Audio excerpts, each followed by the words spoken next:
Chapter 486. Klein's conjectures. Emlyn was similarly confused. Words like rose redemption, angel of fate, and destroying the repeated cycle of fate were beyond his understanding. He only felt that he could understand every word, but had no idea what they meant when placed together. Could it be that the young son had just escaped the pursuit of an angel? Emlyn guessed from the small amount of information he could understand. After Derek thanked Mr. Fool, the hanged man shifted his position slightly, leaned slightly towards him, and kicked off from Miss Justice's question. He said in a normal tone, "What was the exact sequence of events?" Derek didn't hide anything and honestly replied, "Miss Justice, Mr. Hanged Man, Miss Magician and Mr. World, thank you for your concern, and thank you for the suggestions you previously gave me. In my 6th exploration I tried." He described his actions and the corresponding results, highlighting the matter that the little boy, Jack, came from Enmat Harbor and the details of the Rose Redemption murals. Enmat Harbor. That strange little boy, Jack, is really from the Lone Kingdom. In other words, the forsaken land of the gods, where the City of Silver is somehow connected to the northern and southern continents in some way. As long as one finds the right place, they'll be able to enter. Klein seemed to be listening leisurely, but he had made a judgment in his mind. Enmat Harbor was located to the east of Tinjin City and was one of the most famous seaports in the central region of the Lone Kingdom. Together with Pritz Harbor to the south, they supported the resupply of more than half of Backlund's goods. The spirit medium, Ma'am Daly, had once settled there, and Mr. Z of the Aurora Order seems to be there as well. Klein recalled something from the past. The same judgment also appeared in the minds of Alger, Audrey, and Furs. Towards this, some of them had pure excitement, others filled with curiosity and worry, fearing that the all-consuming darkness around the City of Silver would continue to spread, eventually enveloping both the northern and southern continent and the 5 seas. The chief told me that he recalled some unverified content recorded in some ancient books, based on matters that had happened and my warning. Rumor has it that when the Lord that created everything, the omnipotent and omniscient God, had his attention on this piece of land, he had several angels surrounding him. And there were 8 leaders of the angels, powerful beings that were closest to God's throne. Among them included the Son of God. Derek recalled Demon Hunter Collins' words and slowly said, he suspected that Amon is the angel of time among the kings of angels, and the mural depicted the angel of fate, tail devourer Ouroboros. 8 kings of angels? The 8 kings of angels who are closest to the Creator's throne? Audrey was inexplicably excited when she heard this. She couldn't help but curiously ask, "Mr. Sun, what are the titles of the other 6 kings of angels and their names?" "The chief didn't say, nor did I dare to ask," Derek replied, ashamed. "I really want to know the answer." Audrey subconsciously looked towards the end of the long bronze table, looking longingly at Mr. Fool, who was shrouded in grey fog, hoping to get the appropriate answer. She had already decided on the price she was willing to pay. "Why are you looking at me?" "I don't know either." Klein controlled the twitching of the corners of his mouth. Of course, he wasn't completely clueless. He could barely guess who 2 of the kings of angels were. The evil spirit in the underground ruin had described the Medici family as one of the founders of Rose Redemption. According to that mural, the angel of fate, Ouroboros, is likely one of the leaders of Rose Redemption. Both basically have equivalent standing, which is to say that the Medici family possesses a king of angels, but it cannot be determined if he has already perished. The Medici family is suspected to be in control of the Hunter pathway, which is the Red Priest pathway. That King of Angels title should be Red Angel or Angel of War. Since the Son of God is a King of Angels, Amon is one of them, being Angel of Time. Then Adam might not be one, but I can't confirm his title. As for the other 4 kings of angels, I can't guess who they are.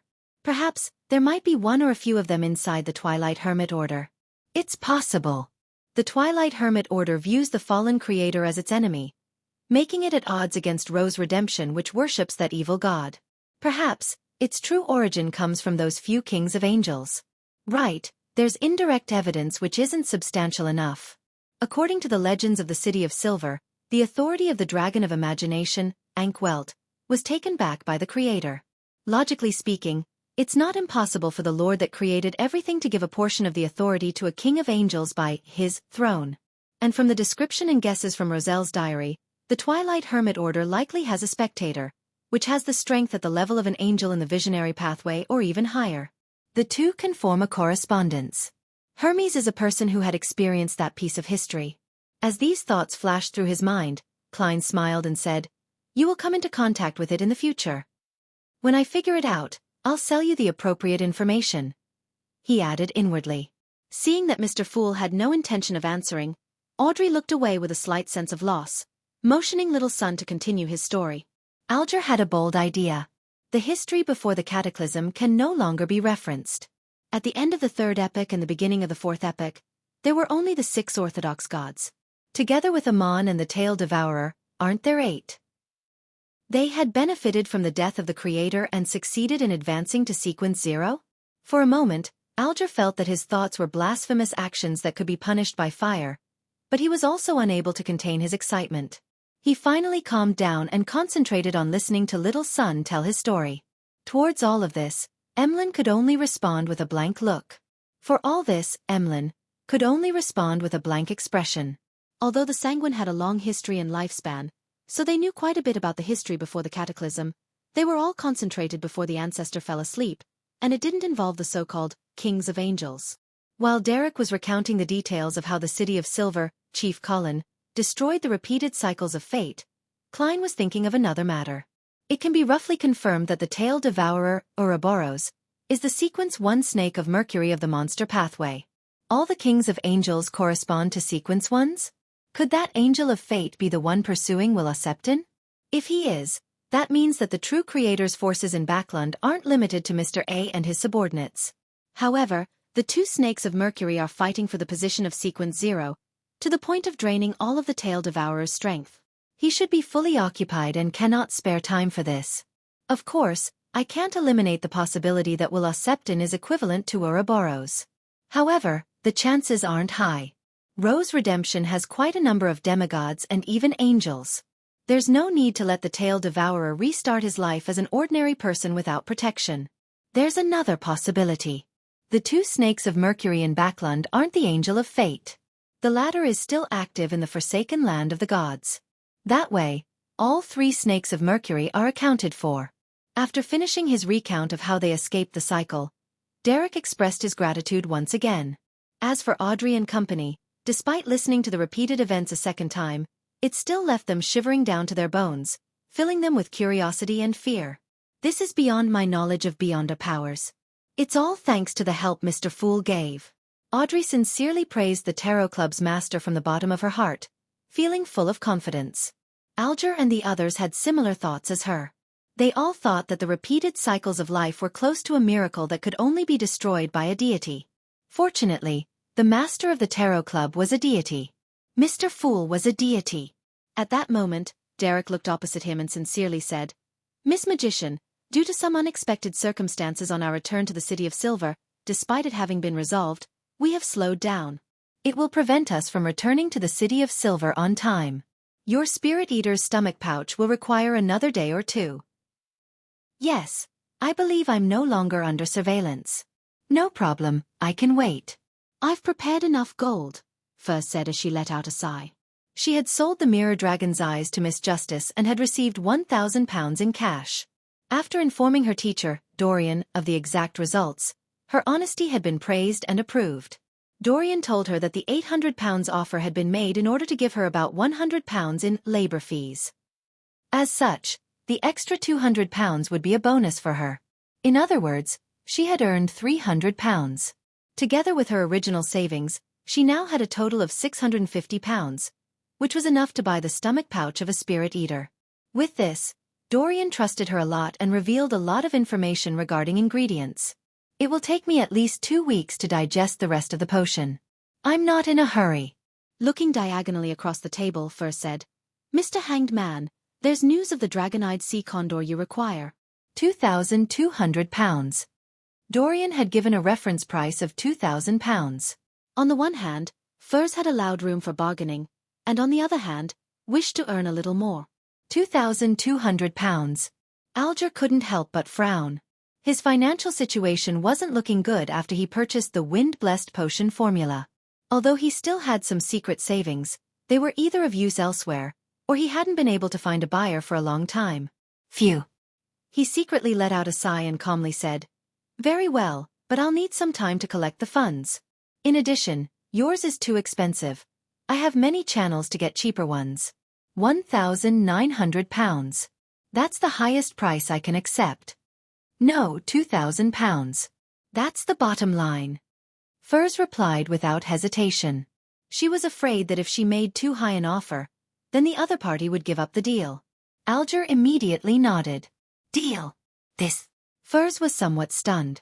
After listening by the side and witnessing the conclusion of a deal, Emlyn thought and eagerly asked, Ladies and gentlemen, does anyone know how a sanguine can improve their strength without relying on the bestowment of their elders? As soon as he finished speaking, he felt numerous gazes land on him. Sanguine? Is that the vampires of legends? Audrey's eyes sparkled as she studied Mr. Moon. And as a novelist, Furs no doubt had all sorts of beautiful or exotic fantasies of the sanguine, and her eyes were just as bright. Sanguine? Alger was taken aback at first, but he soon relaxed his brows. A vampire hiding in the darkness, covered in pus, while moving like the wind. Derek couldn't help but look sideways to size up Emlyn. Sanguine? The world was late by a second before giving a normal necessary response. Chapter 487. The growing tarot club. The moment he was being stared at, Emlyn was momentarily at a loss, vaguely aware that he had asked something he shouldn't have. Why are you looking at me like that? Can't I have a sanguine friend? Should I try to explain? No, what's wrong with being a sanguine? I'm a sanguine. There's wrong with admitting that. Us sanguine have a long history, long lives, and rich heritage. It's a lofty race. None of you are especially amazing either. What was just traded was only a sequence 6 item at best. After a few thoughts, Emlyn White raised his chin and proudly added, Yes, I am a pure sanguine. No one asked him if he was. Mr. Moon is lacking some self-confidence, which resulted in him reacting a little excessively. Audrey read Emlyn's performance. He's really a sanguine. Furs asked out of curiosity, Mr. Moon, do you sanguine mimic humans and give aristocratic titles like Duke, Viscount, Earl, and Baron to label different powerhouses of different standing? No, it's you humans who mimicked us sanguine. Emlyn sat up straight. Long before the cataclysm, long before the second epoch, our sanguine already had these aristocratic titles. Those who have yet to fully control their strength are underage sanguine, and as for me, I'm considered an adult. Going one step further, one will gain the title of Baron and the progression leads all the way to Duke. Above Duke would be positions such as Queen and Prince. Back then, you humans were still under the rule of the giant king's court, so it's impossible for you to invent aristocratic titles. The moment his voice fell, the nearby Derek blurted out, There are no such records in the history of our city of Silva. The categorization of the sanguine was determined by the appearance of the blasphemy slate. Prior to that, it was very vague and ambiguous. There were only titles such as the different family clan's head or leaders of a territory. Standing atop all is the ancestor, Lilith. After that, it strictly followed the potion system, named after the different sequence names. Emlyn replied scornfully, The history of our sanguine was written with our long lives. It's not something that can be overturned by the random records of some small, ordinary city of Silva. Wait, they keep mentioning the city of Silver. Where exactly is it? Why haven't I heard of it? After the retort, Emlyn realized that he had apparently overlooked something important. Our city of Silver doesn't make up history.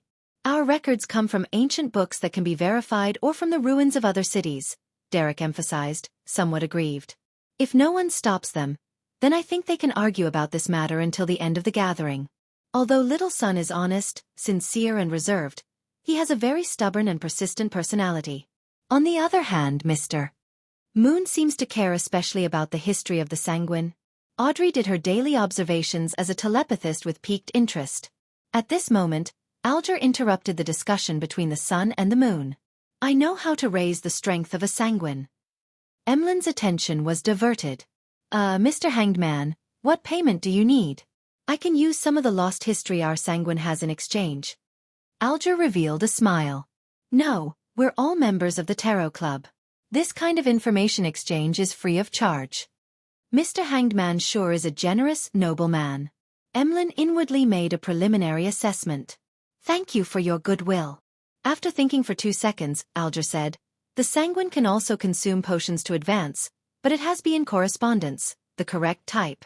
The various churches have done a certain amount of experimentation, and the results have proven that this method is feasible. However, I am unable to find out the exact details. But the main ingredient for those potions are from my kinsman. Emlyn denied such a method. The hanged man laughed and said, "Never deal with absolutes. For example, I have a clue about the characteristics left behind by a sanguine baron. He died in a sudden conflict and didn't have time to find his successor.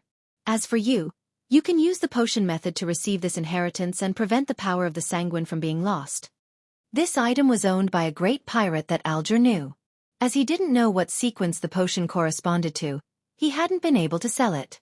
Even his newly established artisan source wasn't that interested either. Use potions to inherit an inheritance to prevent the sanguine's powers from being lost. Emlyn suddenly felt that Mr. Hanged Man was very reasonable. Hence he asked, "What's the price?" Alger chuckled and said, "Between 4,000 and 5,000 pounds. I won't know for sure until I find the owner of it." He had never communicated with the great pirate before, but he believed that as long as the price wasn't outrageous, the pirate would accept it. To a pirate, selling something would mean profit as it didn't take much capital. 5,000 pounds? Emlyn exclaimed. "With such a large sum of money, I can buy a few puppets that I've been eyeing for a long time, and I can even get some new clothes for all my dolls." Emlyn's first reaction was to give up such a transaction. However, he thought of the ancestors' favor in him, the glory of the sanguine, and the identity of him being the race's savior. He was momentarily put in a difficult position. Alger didn't rush him as he said indifferently with a smile, "I know this is a difficult decision. You can take your time and think about it." "All right." Emlyn breathed a sigh of relief. "Mr. Hanged Man is really—" Audrey muttered to herself inwardly, turned to the moon and said to all the members, "Lady and gentlemen, do you have any news regarding the fruit of the Tree of Elders and the blood of a mirror dragon?" "Yes," Emlyn answered without hesitation. He had previously made a fortune due to a particular detective's purchase of beyonder ingredients. Therefore, at every sanguine gathering, he would pay attention to such information. Without waiting for Miss Justice's exuberant pressing, he continued on, "The price of the fruit of the Tree of Elders is between 600 and 700 pounds, and the blood of a mirror dragon doesn't exceed 100 pounds. I don't remember the exact amount." He quoted her the original price and frankly added, "But you'll have to pay me an extra 50, no, 100 pounds. As you know, I'll have to take on a risk and waste my time." This was what Emlyn learned from Sherlock Moriarty. He felt that this was very good and reasonable, because a middleman needed to be paid. "Deal." Audrey happily chose to accept as soon as he finished speaking. She knew such matters could still be negotiable, but she didn't think it was necessary. She was afraid that the deal was off if she angered the other party. "To me, the most important thing is to advance to sequence 7. Emperor Roselle once said that any problem that can be solved with money isn't a problem." Audrey's recently heavy mood improved. After the New Year ball, she had received control of her fortune worth 40,000 pounds. She just needed to hire some accountants and management staff sent by her father. At the same time, she received gifts of more than 20,000 pounds in jewelry, horses, hounds, paintings, etc. Most of them came from her mother, 2 elder brothers, and other members of the Hall family. As for the cash, she didn't have much. It was only 5,000 pounds. Her contribution to the Backlands Great Haze had been turned into Earl Hall's political resources by her own request to be kept anonymous, so there was no reward. For this, the great aristocratic banker offered to pay for any expenses his little angel had in the field of mysticism. Of course, Audrey didn't dare reveal her intention to aim for sequence 7. She could still only use her pocket money and savings. "Well, I'll be able to pay off my debt to Glaint by this month. Next month, I can pay 2,000 pounds to Mr. Fool's adorer. I won't be tight at all." Audrey thought in a good mood. "Very rich." Emlyn almost failed to react before asking, puzzled, "How do we complete the deal?" Audrey explained with a faint smile, "By making a sacrifice to Mr. Fool." She was very proactive in obtaining the Fool's consent, conjuring the corresponding ritual requirements. When Emlyn received the 2 goatskin parchments, he stared at them in a daze. The way they traded was beyond his imagination. Only then did he deeply understand how the Tarot Club was different from a normal secret organization. Watching the transactions between the members, Klein was very pleased. This was because with the passage of time, the channels and resources that were open to the Tarot Club would continue to increase. Everyone's goals and items that they wanted would be much simpler to obtain than in the past. It would no longer be in a state of having no response when making requests. Miss Justice represents the psychology alchemists, the lone aristocrats, and the power of money. Mr. Hanged Man represents the Church of Storms and the resources at sea. Mr. Sun represents the forsaken land of the gods and the city of silver. Miss Magician represents the low and mid-sequence Beyonders in Backland and the Abraham family. The Moon represents the Sanguine. All of them will perfect the Tarot Club's trading resources and news-gathering capabilities. They're all about to advance. While he was thinking, Klein controlled the world and said in a hoarse voice, "I have a clue to a characteristic left behind by a psychiatrist. Miss Justice, would you have any need for it?" Klein hadn't chosen to snatch Emlyn's business because he knew Miss Justice also reared a pet of the same pathway. He wasn't afraid that there wouldn't be any demand. Of course. Audrey hardly hesitated. Her idea was very simple. If met with an enemy attack, it might not be enough to just rely on herself to provide a surprise. Adding on Susie, who would be even more surprising, it would make things more assuring. This will take a certain amount of time, perhaps a month, or even 2 months, the world added in a low voice. No problem. Audrey was under no psychological pressure. She knew that Susie hadn't finished digesting the telepathist potion. Phew, as long as this deal is closed. I hope I can release the psychiatrist as soon as possible. Miss Justice didn't seem to ask about the price. To her, with the fool's supervision, the price wouldn't be too outrageous. She would accept it as long as it isn't too outrageous. Her finances have improved a lot recently. Klein made the world look at the Hanged Man and give a low chuckle. Are you interested in helping me sell an item? The price isn't less than £3,500. You'll be given a 15% commission fee. Pleasure to work with you, Alger first agreed to it before asking with interest. What is the item? He was rather curious about the world. He felt that the other party knew a lot and had no lack of good things. A characteristic left behind by a Beyonder and is equal to a sequence 6. The main purpose is to allow a person to change their appearance and build. There's the addition of powers such as close combat and control over fire. Of course, the effects that can be produced will depend on the artisan's ideas and standard. The world chuckled. Changing appearance and build. I really want it. Audrey and Furs had the same idea at the same time. The only difference was that the latter was only entertaining the thought, but Audrey opened her mouth and asked with sparkling eyes, "Mr. Hanged Man, can I pre-order the mystical item produced by the artisan using this characteristic? As long as the effect of changing one's appearance remains. Father will definitely agree to me buying a mystical item that doesn't have any negative side effects," Audrey added, in an exceptionally relaxed manner, in her heart. Chapter 488. Living expenses pre-ordering a mystical item? Alger was stunned for a second before he realized what Miss Justice was talking about.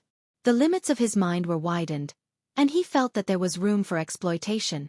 In a particular sense, the Beyonder characteristic the world has entrusted to me has been sold. There is a definite destination to the item. I can easily simplify the process and make things benefit me more easily. That is to say, I don't have to sell it to the artisan again. Instead, I should choose to entrust the work. This way, I don't have to worry about whether the characteristic can be sold. I can receive the commission from the world and also obtain more profit from Miss Justice's side. The only capital I need to put up is the fabrication fees for entrusting the job. Of course, I have to consider if the artisan will be willing to promise to take the risk. Many thoughts flashed through his mind as he quickly weighed the pros and cons and finally came to a decision. No problem, I'll take care of this matter. He looked at Miss Justice and felt that she was emitting a blinding light of gold. Even after joining the Church of Storms and drifting out at sea for so many years, he had never encountered someone like that anywhere else. There were plenty of sea merchants, and even more wealthy people, but none of them really didn't care about money. Has Miss Justice's financial situation improved to this extent?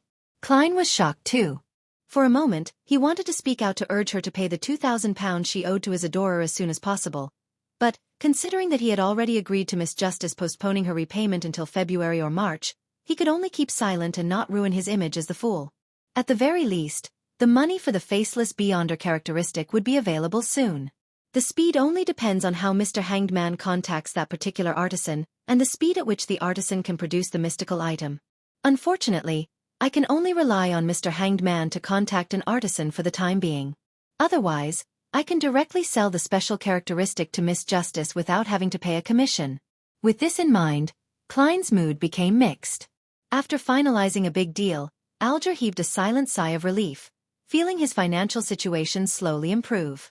After thinking for a few seconds, he asked, "Ladies and gentlemen, which one of you has a way or item to make everyone on board a ship sleep at the same time?" The reason why Alger still hasn't gone to that primitive island to hunt down the Blue Shadow Falcon was that he hadn't thought of a method of leaving the Blue Avenger, as well as the 10 or so sailors and crew members of the church without garnering any suspicion. Let everyone on a boat fall into a deep sleep.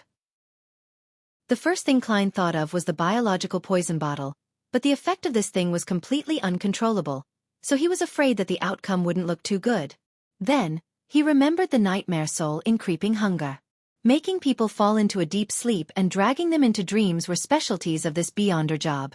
But the problem lies in the fact that a nightmare is unable to make that many people fall asleep at the same time. The limit to its influence doesn't exceed 10. To satisfy Mr. Hangman's request, it needs to be a sequence 5 of the corresponding pathway or even that of a demigod. Klein struck down the thought and didn't let the world speak. At the same time, Audrey, Furs, and Derek either shook their heads in response or answered with no. Emlyn tried to recall and said, "I can help you ask. Perhaps us Sanguine have some mystical items that have a similar effect in the clan." Always saying, "us Sanguine." In the future, I can convince him by targeting this angle. Alger noticed this and nodded with a smile. "I'll have to trouble you." Seeing that the transactions were coming to an end, Klein quickly got the world to bring up his latest necessities. "Everyone, help me keep an eye out on the remnant spirituality of ancient wraiths and a pair of eyes from a 6-winged gargoyle." Other than that, the supplementary ingredients weren't too hard to purchase. He didn't think it was necessary to go through the Tarot Club. "All right." Derek was the first to respond. Then he added, feeling somewhat embarrassed, "Mr. World, the method for removing the mental corruption of a Beyonder characteristic will still require some time. I should be able to advance to sequence 7 soon." With that said, he looked to his side. "Mr. Hanged Man, once I return to the city of Silva, I'll make a list of the commonly seen monsters in the vicinity." He had kept everything he owed others and every promise he made without fulfilling them in mind. These plagued him to the point that he couldn't even sleep in peace. "No problem," the gloomy world indifferently said. Klein really wasn't in a hurry. He hadn't finished concluding his faceless principles, and his digestion of the potion had only just begun. It would still take several months. Therefore, his plan wasn't to head straight for the Gargas archipelago. Instead, he would act as an adventurer and a traveler as he worked his way through the colonial islands. From time to time, he would change his identity and experience life in order to extract the faceless principles. During this process, he would inquire more about mermaids in detail. After knowing that the Church of the Goddess reared such spiritual creatures and that they possessed high-sequence potion formulas of the seer pathway, Klein kept feeling worried about traps placed against every faceless in the Gargas archipelago who sought advancement. In other words, Klein had to spend 2 to 3 months or more time traveling and adventuring on the Sonia Sea. This long period of time was long enough for the Sun to obtain a potion formula, gather the corresponding ingredients, and ascend to the sequence 7 solar high priest. With the conclusion of the transaction portion of the gathering, the Tarot Club members entered the period for free communication. Audrey didn't disappoint the Hanged Man's expectations by standing up first and raising the ends of her skirt, bowing towards the very end of the long bronze table. "Honorable Mr. Fool, I would like to know the hidden truth behind Baklan's great smog. Is it purely a result of those cultists' bid to awaken the primordial demoness and to allow the true creator's descent? Why did Prince Edisac choose to cooperate with them? According to your principle of equivalent exchange that was set by you, what do I need to pay in order to obtain the relevant information?"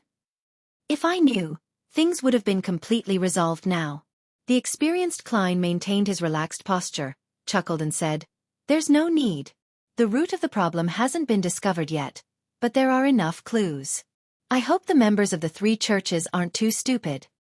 "The root of the problem hasn't been discovered yet?" "Mr. Fool has made his adorer give the churches and the military a certain amount of clues?"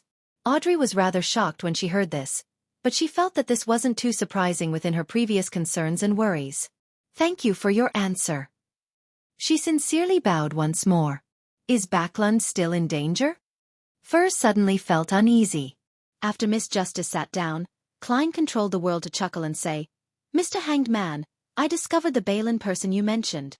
The Balin who was involved in the escape of many slaves from the colonial islands?" The Hanged Man replied with disbelief. "Yes, reddish-brown skin, of southern continent descent, Backland accent, and the third tooth on his left fake," the world answered hoarsely. "It should be him." Alger recalled for 2 seconds before saying, "Where is he? What's his present identity? Also, Mr. World, do you wish to receive £100 in cash directly or an item of equivalent worth?" This was the mission of the Church of Storms, and purchasing clues was a reimbursable act. Therefore, the Hanged Man wasn't pressured at all. Of course, money.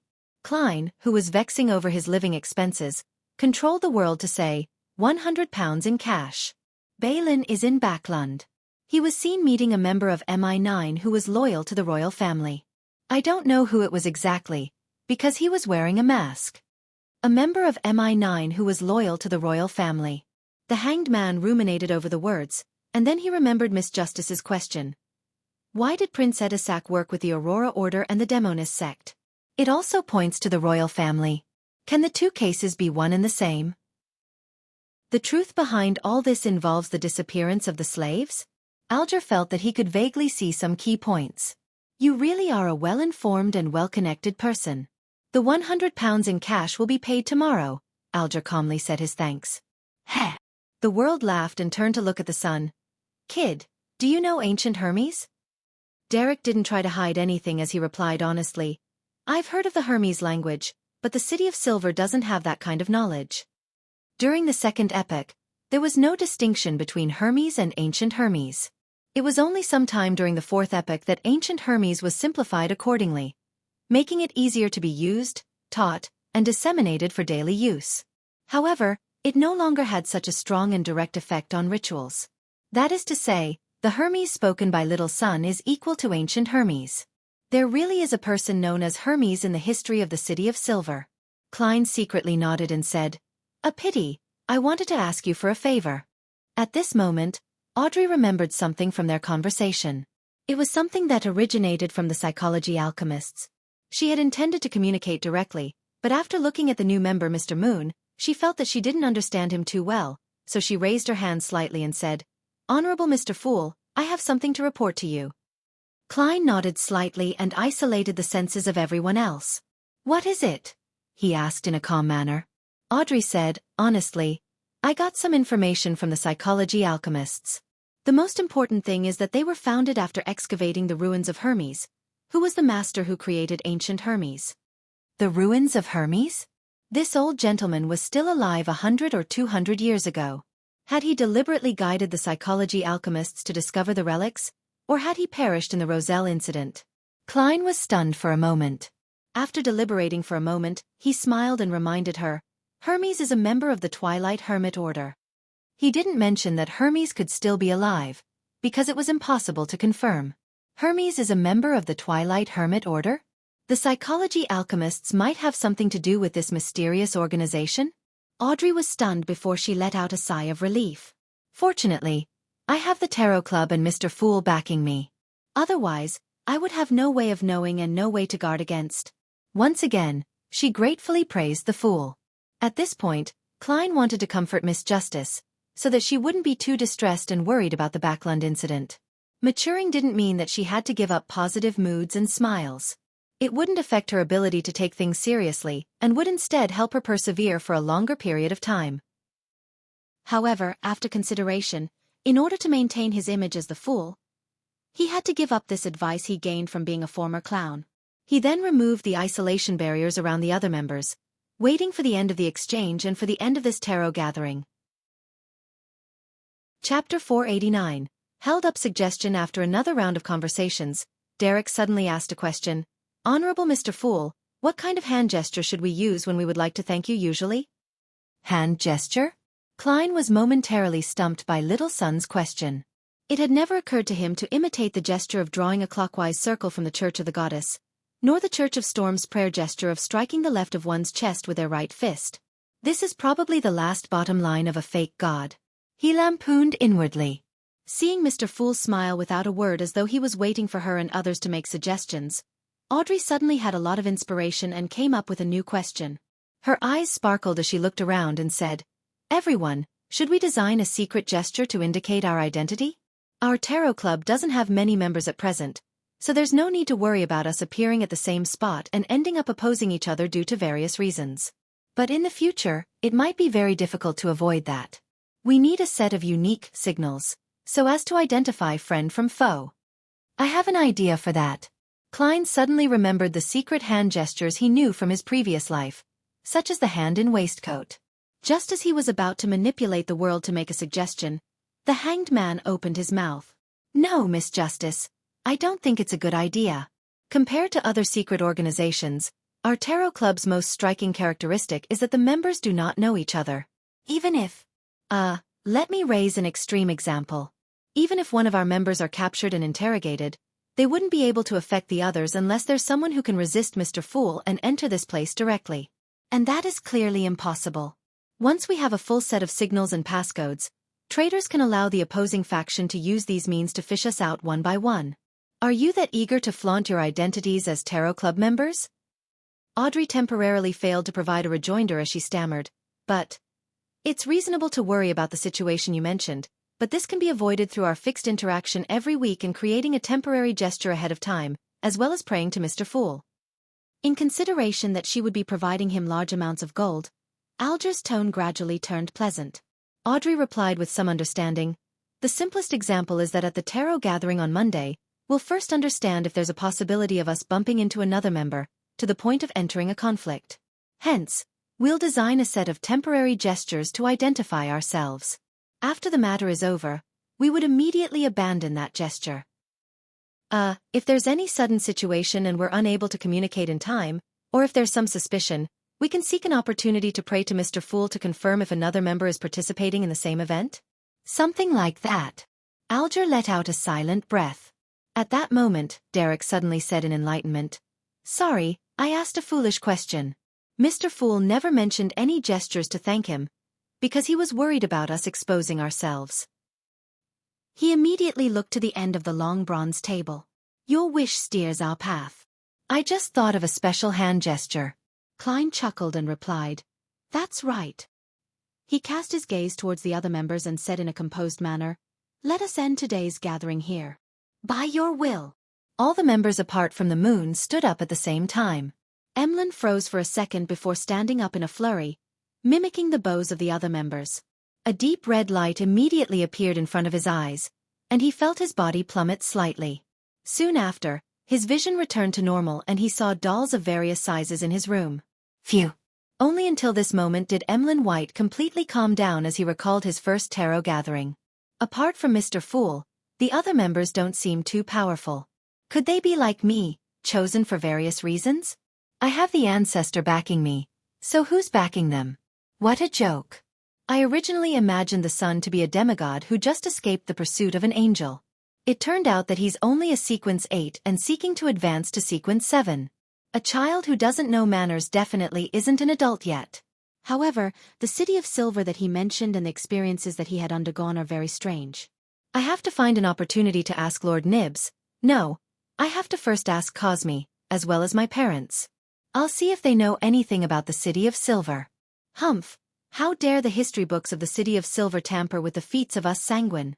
Miss Justice is from Backlund. She's very, very rich. Is she the daughter of some rich banker or the daughter of some noble? Perhaps she's a banker or noble herself. Miss Magician looked at me very strangely. She must admire the lofty sanguine. She doesn't speak much and didn't divulge much about herself. Yes, she's a quiet girl. Mr. Hanged Man is a mature gentleman. He knows a lot and has a sublime character. He's willing to answer questions from new members and is willing to provide the corresponding help and information. It can be said that he's very popular. The sun and the world are both willing to ask him questions and seek his help. The world is quite an unlikable person. When he speaks, it's like there's phlegm in his throat that he can't spit out. I would disdain even drinking such a person's blood. It has a dirty taste.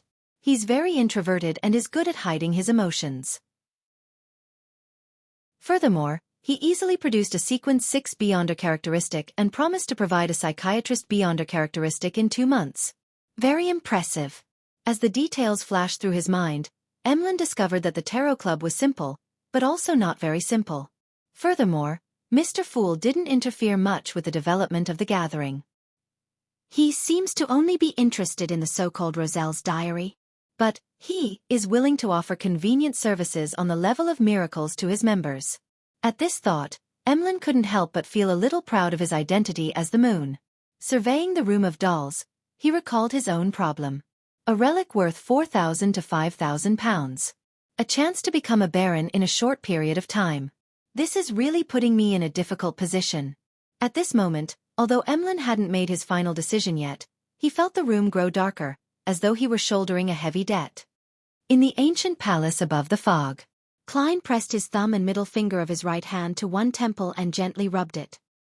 He quickly sat up in the silent environment, allowing a small badge to fly out from the pile of junk and land on the long bronze table in front of him.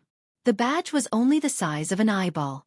On the surface, there were symbols that symbolized fate and concealment. It was the item that Klein had found on Lenivis's body. On its back, it was inscribed with the words, "You can join if you have this item," in ancient Hermes. It also provided the corresponding information for the gathering, January 4, 1350, 8 p.m. in Bobber Valley. The question Klein needed to consider now was whether he should take the badge to the Bobber Valley tomorrow night to try his luck. Frankly speaking, he was inclined to not delving deeper. Even though he had already advanced to faceless and was able to put on a perfect disguise, he didn't want to take the risk, because he didn't know anything about the gathering. A magician never performs unprepared. He muttered softly, took out a gold coin, and held it between his fingers. He picked up the badge with his other hand and muttered to himself, "It's risky to attend the gathering in Bobber Valley." After repeating this a few times, he finally flicked the gold coin. The gold coin tumbled down and stood upright in the palm of his hand. This meant that the divination had failed. As expected, Klein wasn't surprised. This isn't a problem of insufficient information, but rather the complete absence of it. He sat there in silence, letting the gold coin weave between his fingers. In the end, Klein overcame his curiosity and adventurous spirit and decided not to go. But that doesn't mean that I can't get involved. Tomorrow at 8 p.m. He smiled faintly and returned to the real world. 4th January, 10:35 a.m. Klein stood in front of a mahogany table and picked up a stack of bills. There were 5 10-pound notes and 10 5-pound for a total of 100 pounds. This was the payment which the hanged man had just paid via sacrifice. The 15 notes made Klein's wallet much fuller, and he was finally able to buy his ticket in peace. Putting his wallet away, he picked up a thin human-skinned glove on the table and put it on his left hand. One of the main features of creeping hunger was that it had a camouflage effect when it wasn't in use and couldn't be detected by most beyonder means. Therefore, Klein was able to switch between its original appearance, gloves of various colors, and camouflaging it as skin. This time, he chose black gloves. To that end, Klein had specially prepared an individual black glove for his right hand. Soon after, he placed the brown biological poison bottle into a metal box, sealed it with a wall of spirituality, and stuffed it into the inside pocket of his clothes. As for the sun brooch, as long as he wore it and carried it with him, it would create a hot summer feeling. Klein had no choice but to put it in his iron cigarette case and hide it at the bottom of his suitcase. 9 purifying bullets, 15 demon hunting bullets, 3 exorcism bullets. Klein took out his revolver and a cartridge box, silently counting as he loaded them. Pa! He closed the cylinder, inserted the revolver into his underarm holster, put on his black tweed coat and half-top hat, picked up his cane and suitcase, and walked out of the hotel room. Apart from the all-black eye and the other items that he couldn't use still being above the gray fog, he was fully armed. Taking a carriage, Klein arrived at the Pritz Harbor Ticket Company located in White Rose Borough. This company was located in a rather old 3-story building. There was a wooden notice board on the door. Klein walked over and stopped there. He casually glanced at the board which said, "Things to take note. 1. Maintain order. Lines are strictly enforced. 2. Do not urinate or defecate, as well as spitting. 3. Find the guard in the lobby if there is a dispute. 4. Do not open canned wolf fish in any of the rooms." Canned wolf fish? What's that? Klein raised his eyebrows. Chapter 490. Warning of a former sailor. The lobby of the Pritz Harbor Ticket Company was rather spacious, with 7 ticketing windows, but there were already a dozen or so people lined up in front of each. Klein took a glance and didn't directly go to the one with the fewest people. Instead, he took 2 steps to the right and arrived in front of an erected brown board.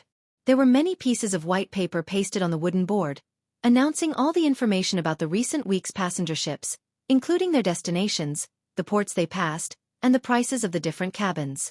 Before Klein could take a closer look, a staff member came over and drew a red circle on the second-class cabin of one line, marking it with a single phrase, "Sold out."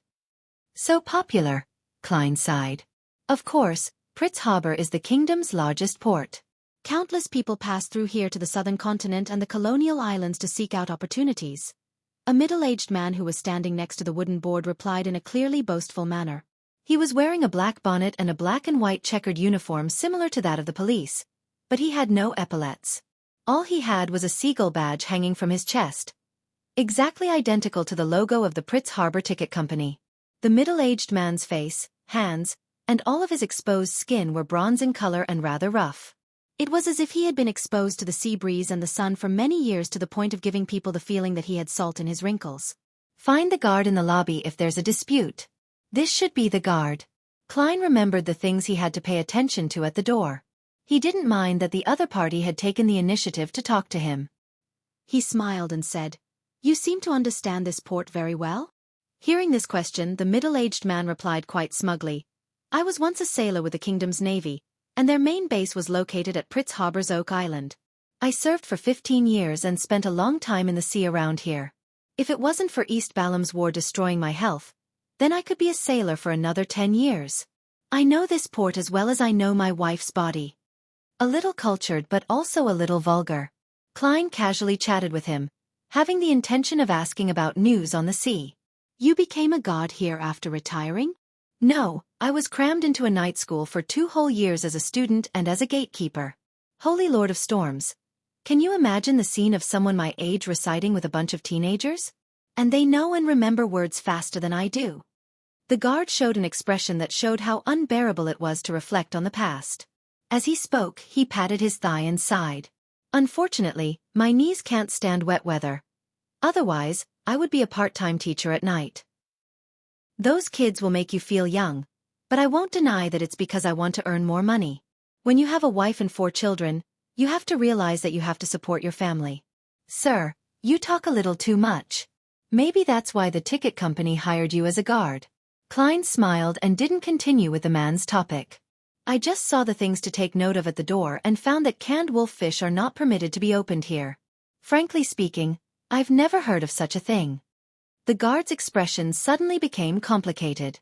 He pinched his nose and said, "It's a food that's popular in places like the east coast of Fay-Sac and the Gargas archipelago.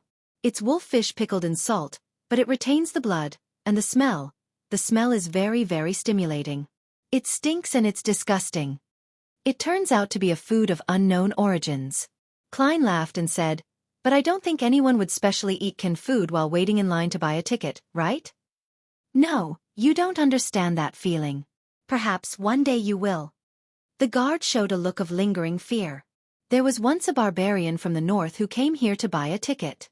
As there were already many people lined up in front, causing the hall to look like a barrel filled with fish, he became very anxious, so he opened a can of wolf fish. In less than 10 seconds, only he and a few guys were left in the lobby. This is a biological weapon. An ordinary version of my biological poison bottle." Klein laughed. In the end, he successfully bought a ticket, and a new point to take note of was added outside. The result wasn't as he expected. The lady and the gentleman in charge of ticket sales also escaped. "Heh, as you know, the brains of barbarians are even worse than that of curly-haired baboons." The guard chuckled. "When I was a sailor, there was a rumor at sea that a group of pirates controlled a merchant ship from Rolls. Ah, that's a city on the east coast of Fay-Sac. In short, the pirates eagerly opened their spoils, but who knew that they were barrels filled to the brim with wolf fish? Can you guess the outcome? They fainted, vomited, and lost their fighting power, and the crew received their bounty reward." "Good story." Klein tried not to laugh. He returned his gaze to the pieces of paper on the wooden board and searched for information for a ship scheduled to depart on January 5th. As a professional, he had previously divined which date was suitable for setting sail on this week. It came out to be the 5th and 8th. And among the passenger ships that headed to the Rorstad archipelago, the St. Haver and the White Agate suited him the most. There are still tickets, and the prices are about the same. £4 for third class, £10 for second class, and £35 for first class. People who depend on the sea for survival more or less believe in the Lord of the Storms.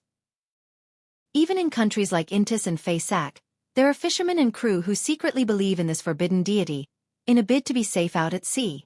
The name Saint Haver originates from the Church of Storms. It has a certain background.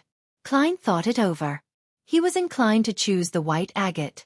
Not in a rush to make a decision. He turned to look at the guard. "Do you know anything about the White Agate?" The guard immediately smiled. "Sir, you have a good eye. The White Agate is a steam-powered ship, but it also retains a sail. Its maximum speed is 16 knots. Also, the captain is very experienced. He was once the boatswain of the Royal Navy's William V. No, it should be the Imperial Navy.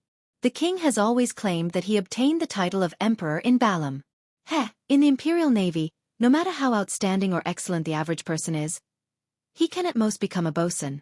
He cannot be an officer unless you can satisfy your superior, regardless of what method is used. Only then can you be recommended to the Pritz Naval Academy as a reserve officer. This is how Elland was forced to leave the Navy, and ended up joining the White Agate, where he slowly became captain one step at a time. I suggest you choose a first-class cabin.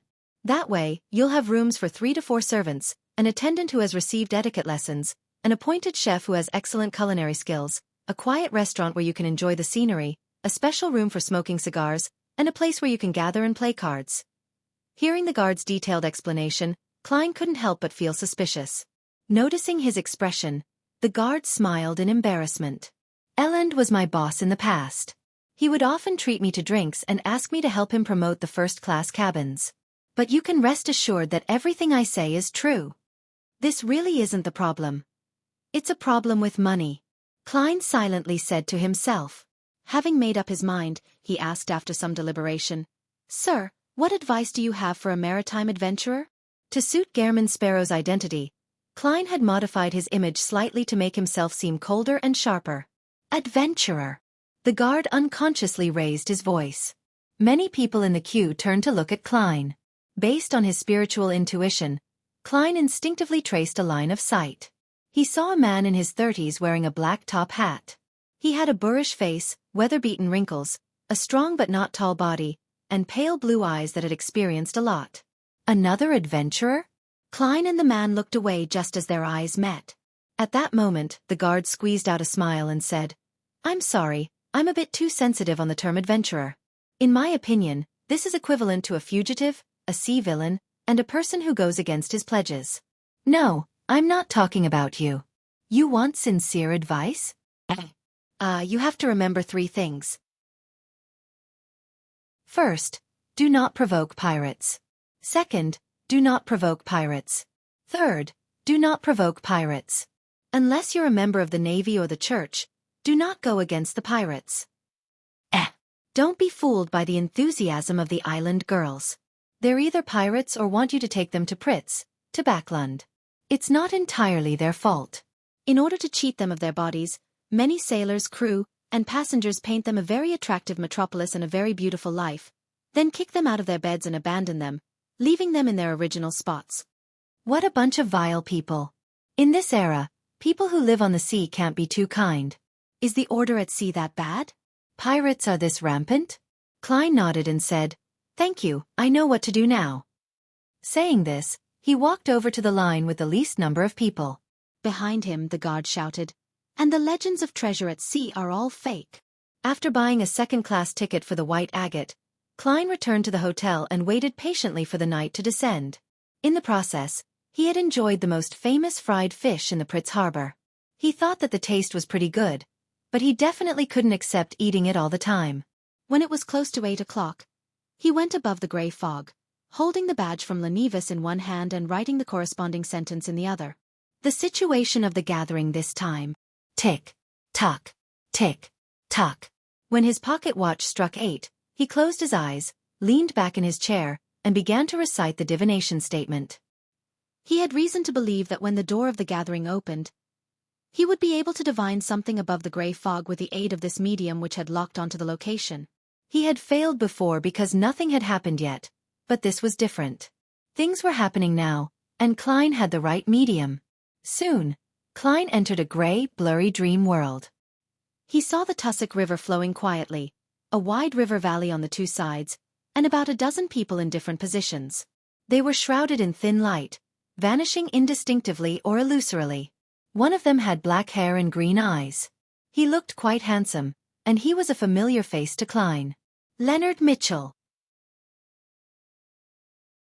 Chapter 491. The Sherlock Moriarty in the investigation report. Leonard? Klein thought for a moment that he was mistaken. However, the blurring caused by the rays of light wasn't that serious. Being familiar with Leonard, he was able to quickly confirm his previous judgment. In the time it took to take a breath, Leonard disappeared, the light dispersed, and the valley returned to its midwinter silence. The scene which Klein saw in the dream shattered as a result. He opened his eyes and placed the badge he had obtained from Lenevis on the surface of the long bronze table. Is it really Leonard, or a faceless disguised as Leonard? Klein considered and flipped a gold coin. His spirituality had told him through the medium that it was Leonard Mitchell, his teammate from the Tingen Nighthawks team. Is he the investigator sent by the Church of the Goddess for the gathering? Or is he risking his life to find an opportunity to find the revenge target while keeping the Nighthawks in the dark? Klein muttered to himself in suspicion. It was hard to make an accurate judgment. And without any leads, his divination couldn't provide him with any revelations. After a few seconds of silence, Klein gave a self-deprecating smile as he drew a crimson moon on his chest. I wish him the best of luck. May the goddess watch over him. Klein no longer bothered with the problem, and he planned on understanding more about the gathering before deciding whether or not to participate in the future or to warn Leonard Mitchell anonymously. Backlund, in a secret room in the basement of the Steam Cathedral. Icancer took off his hat, pressed down his fluffy but not soft hair, and sat in the first seat on the left. Then, he took out the ancient silver mirror of a Rhodes from an inner custom-made pocket in his clothes and placed it in front of him. To his right, across him, and diagonally across him, were the machinery hive mind deacons and captains, all of whom had been summoned by the member of the Divine Council, the Archbishop of Backlund, Horamic Haydn, for a meeting. The white-robed archbishop looked like an ordinary old man, sitting calmly at the end. Seeing that everyone had arrived, he looked around and softly said, Let's start with Icancer. Tell me in sequence about the investigation over the past few days. Icancer Bernard pushed his hair while flipping through the thick document file, and he reported in a concise manner, Your Grace, we were in charge of Sherlock Moriarty. After a careful investigation, and with the aid of Beyonder means, we confirmed that he was pulled into the matter. Prior to the incident, there was no evidence that he knew of Prince Edisac's problem. He and the dead Talem Dumont were friends, and he indirectly fulfilled some of the tasks entrusted to him by the prince, but there weren't many problems. At most, he had falsely made some fraudulent claims for his expenses. At this point, Icancer suddenly felt a little worried because Sherlock Moriarty was also an informant for the machinery hive mind, and his expenses here were likely to be somewhat exaggerated. In any case, his job as an informant was very effective and very outstanding, enough to offset a lot of problems, and he hasn't become our informant for long. The money involved was mostly just from commissions. Icancer exhaled slowly and continued to report, Our conclusion is that he's considered an innocent party and that there is no hidden plot behind him.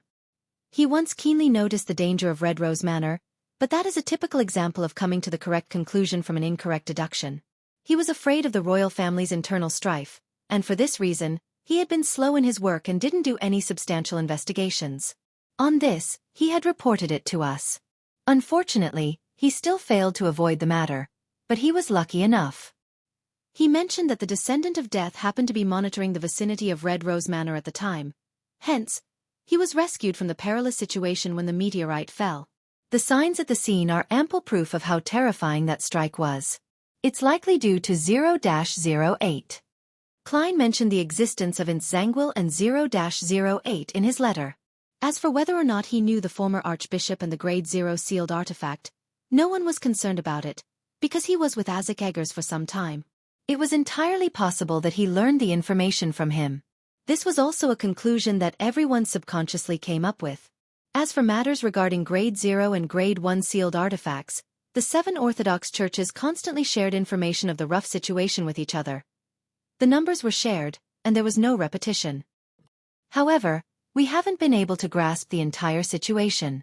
There are 3 matters that aren't confirmed. First, 2 to 111 indicates that after Sherlock Moriarty fled into the forest, he didn't immediately escape far away. Instead, he stayed on the spot and prayed to someone. Second, it's still unknown when he and Isaac Eggers got to know each other.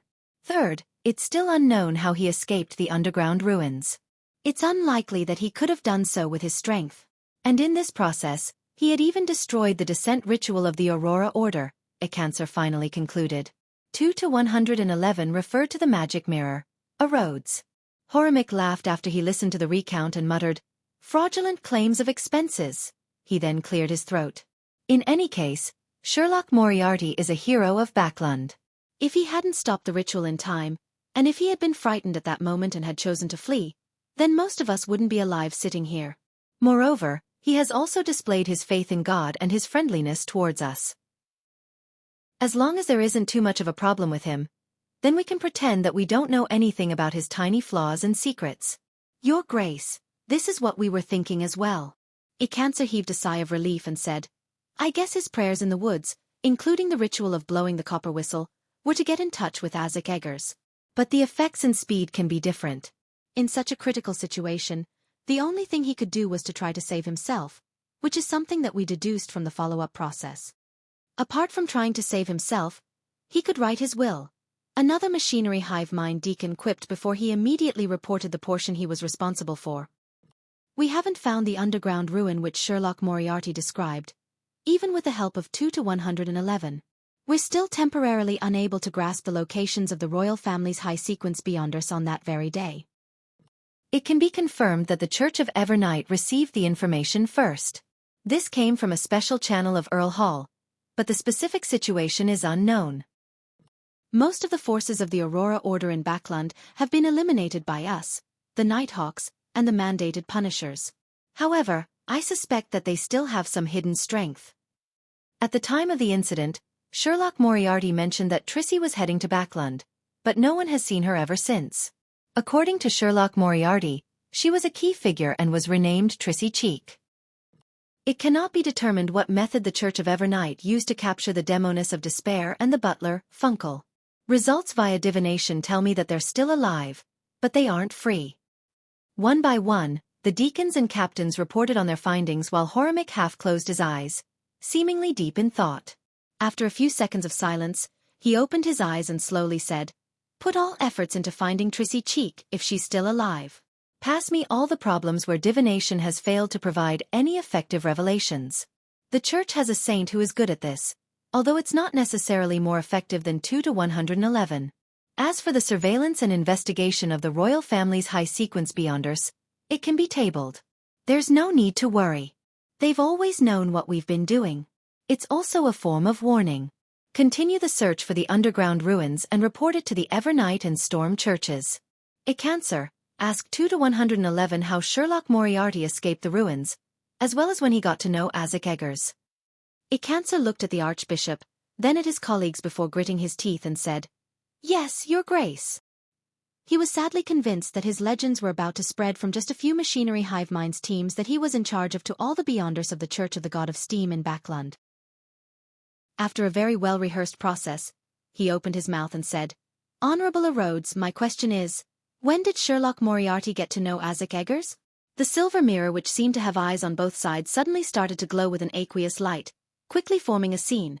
Sherlock Moriarty stood in a room, watching a rat with a rotting belly burrow into a hole in a wall. Behind him was Old Kohler and the owner of a budget hotel. He got to know Isaac Eggers while completing the bounty mission for him. That mission was issued by MI9, which originated from a coincidental conflict. Ekanser interpreted the scene. With that, he chose to answer the corresponding question. He held his breath as he waited for a Rhodes to give the soul-piercing question. As expected, he saw the bright red words. "Do you know the feeling of trying your best to win the favor of someone, but only to end up being abandoned without any progress?" Teach this question isn't sharp enough. It's unlike a Rhodes's usual style. A Cancer suddenly felt that the blood on the mirror seemed to lack its usual horror and bloody sense. It appeared somewhat weak. He didn't bother to think about why and immediately opened his mouth to answer. Yes. Congratulations, you got it right. A new line of text appeared on the surface of the silver mirror. Its color was somewhat pale. January 5th, 9 a.m. With a gray scarf around his neck, Klein arrived at Rose Wharf with his suitcase and cane. The white agate was docked there, unusually large compared to the height of a human. It was said to be capable of ferrying hundreds of passengers. It had the rich characteristics of the age, with its chimneys, sails, and its 12 cannons on both sides of the ship, necessary for defending against pirates and other piers. Under Captain Cag's arrangement, the chosen stocky sailors and crew lined up at the mouth of the gangway, some even deliberately revealing their legitimate revolvers, rifles, and knives. This gave the passengers on board the boat a greater sense of security. They were no longer afraid of the journey that would take them 9 days to complete. Klein stood below, looked up, and climbed up the hanging ladder in the undulating blue water. My travels begin. He took a step forward and sighed silently. Chapter 492. Adventurer. As soon he stepped onto the deck and before he could enter the cabin, Klein saw a figure moving through the crowd towards him through the corner of his eye. He looked over his shoulder with an air of indifference but hidden vigilance, and he saw a man in his 30s wearing a black half-top hat and a windbreaker of the same color. The other party had a weathered face, looking boorish but extremely masculine. His light blue eyes didn't contain a smile, as if they were immersed in many past events. He looks a little familiar. Right, he's that guy I noticed at the ticket office yesterday. He seems to be an adventurer as well. He's actually wearing a windbreaker at sea in January. He's quite strong. While lifting his cane with ease and pointing diagonally downwards, Klein said with a smile, "Good morning, we meet again." It was like he was greeting an old friend. The boorish man, however, wasn't surprised. He stopped and nodded in a somewhat reserved manner, saying, "Clevy's a former adventurer. Mate, are you in the same trade?" "I thought you knew yesterday." "Gairman Sparrow," Klein responded with a smile. He didn't pass his cane to his left hand, because he didn't intend to shake Clevy's hand. "I can tell." Clevy's maintained 2 seconds of silence and said, "Being an adventurer isn't a beautiful profession. I've already switched careers and have become a bodyguard. This time, I'm accompanying my employer's family to the capital of the Rorstad archipelago." He half-turned and pointed to another spot on the deck. Klein traced where he was pointing and saw nearly 10 people gathered together. They were led by a plump middle-aged gentleman with ruddy cheeks and spirited eyes. On his double-breasted suit, Klein could see the gold chain from his pocket watch and a jeweled collar brooch. Next to him was a lady in a wide-brimmed hat, her face completely hidden by the dark blue muslin that hung down, and her figure wasn't too bad. Standing in front of the couple were 2 children. The younger one was a boy who wasn't even 10 years old. He was wearing a child's version of a tailcoat. The older one was 15 or 16 years old and was a lively and energetic teenage girl. Her looks couldn't be considered outstanding, but her pair of brown eyes were quite bright and intelligent. Her faint freckles and puffy dress added to her playfulness. Around them were 3 people carrying suitcases and all sorts of items.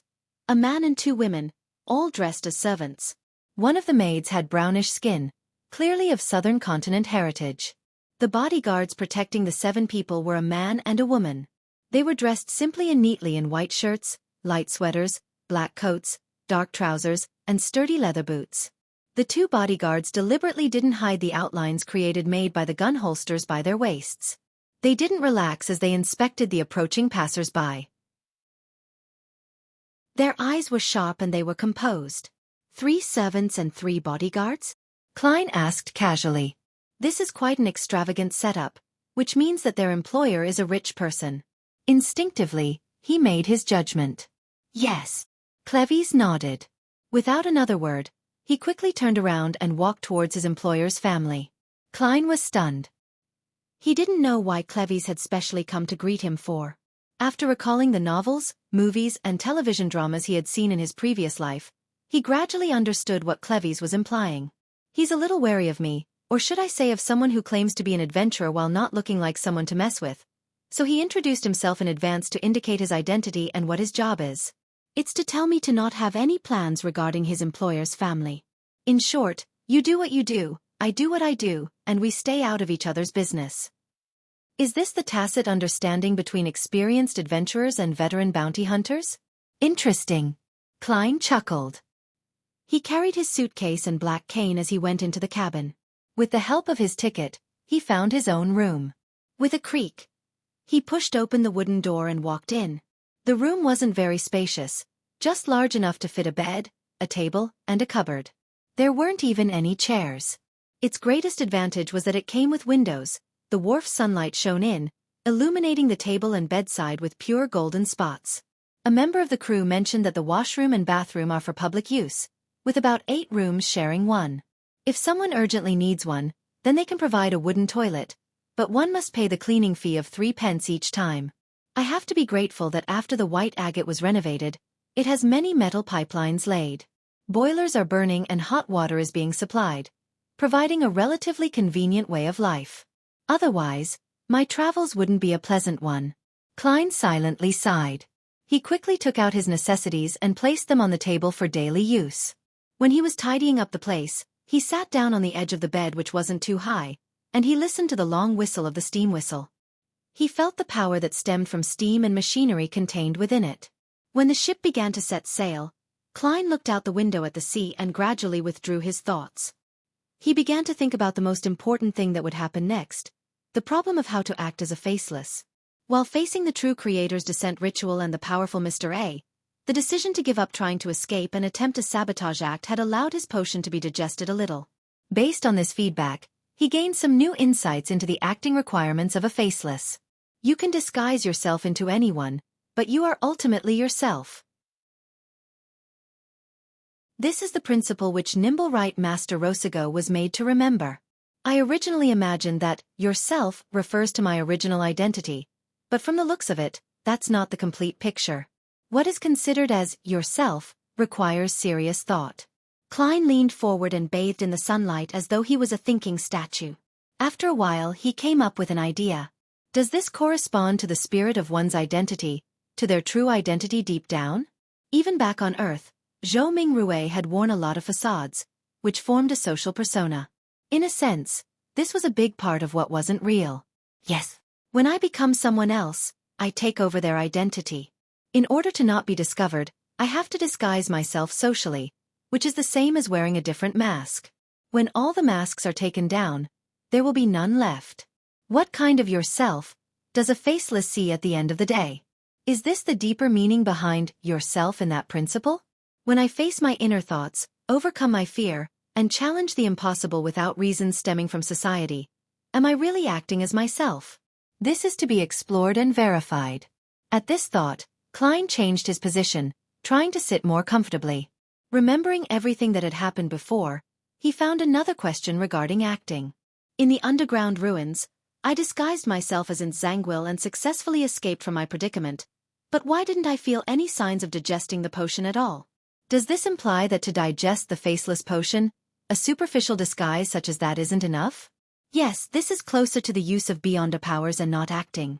What can stimulate the digestion of the potion is a disguise on a deeper level.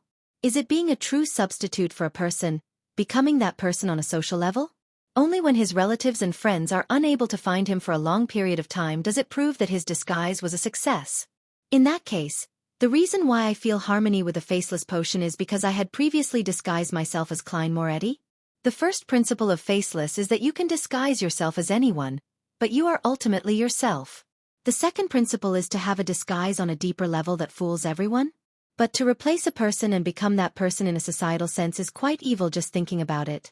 Don't tell me that I have to find those kinds of people who have died in a foreign land but have a wish that has yet to be fulfilled?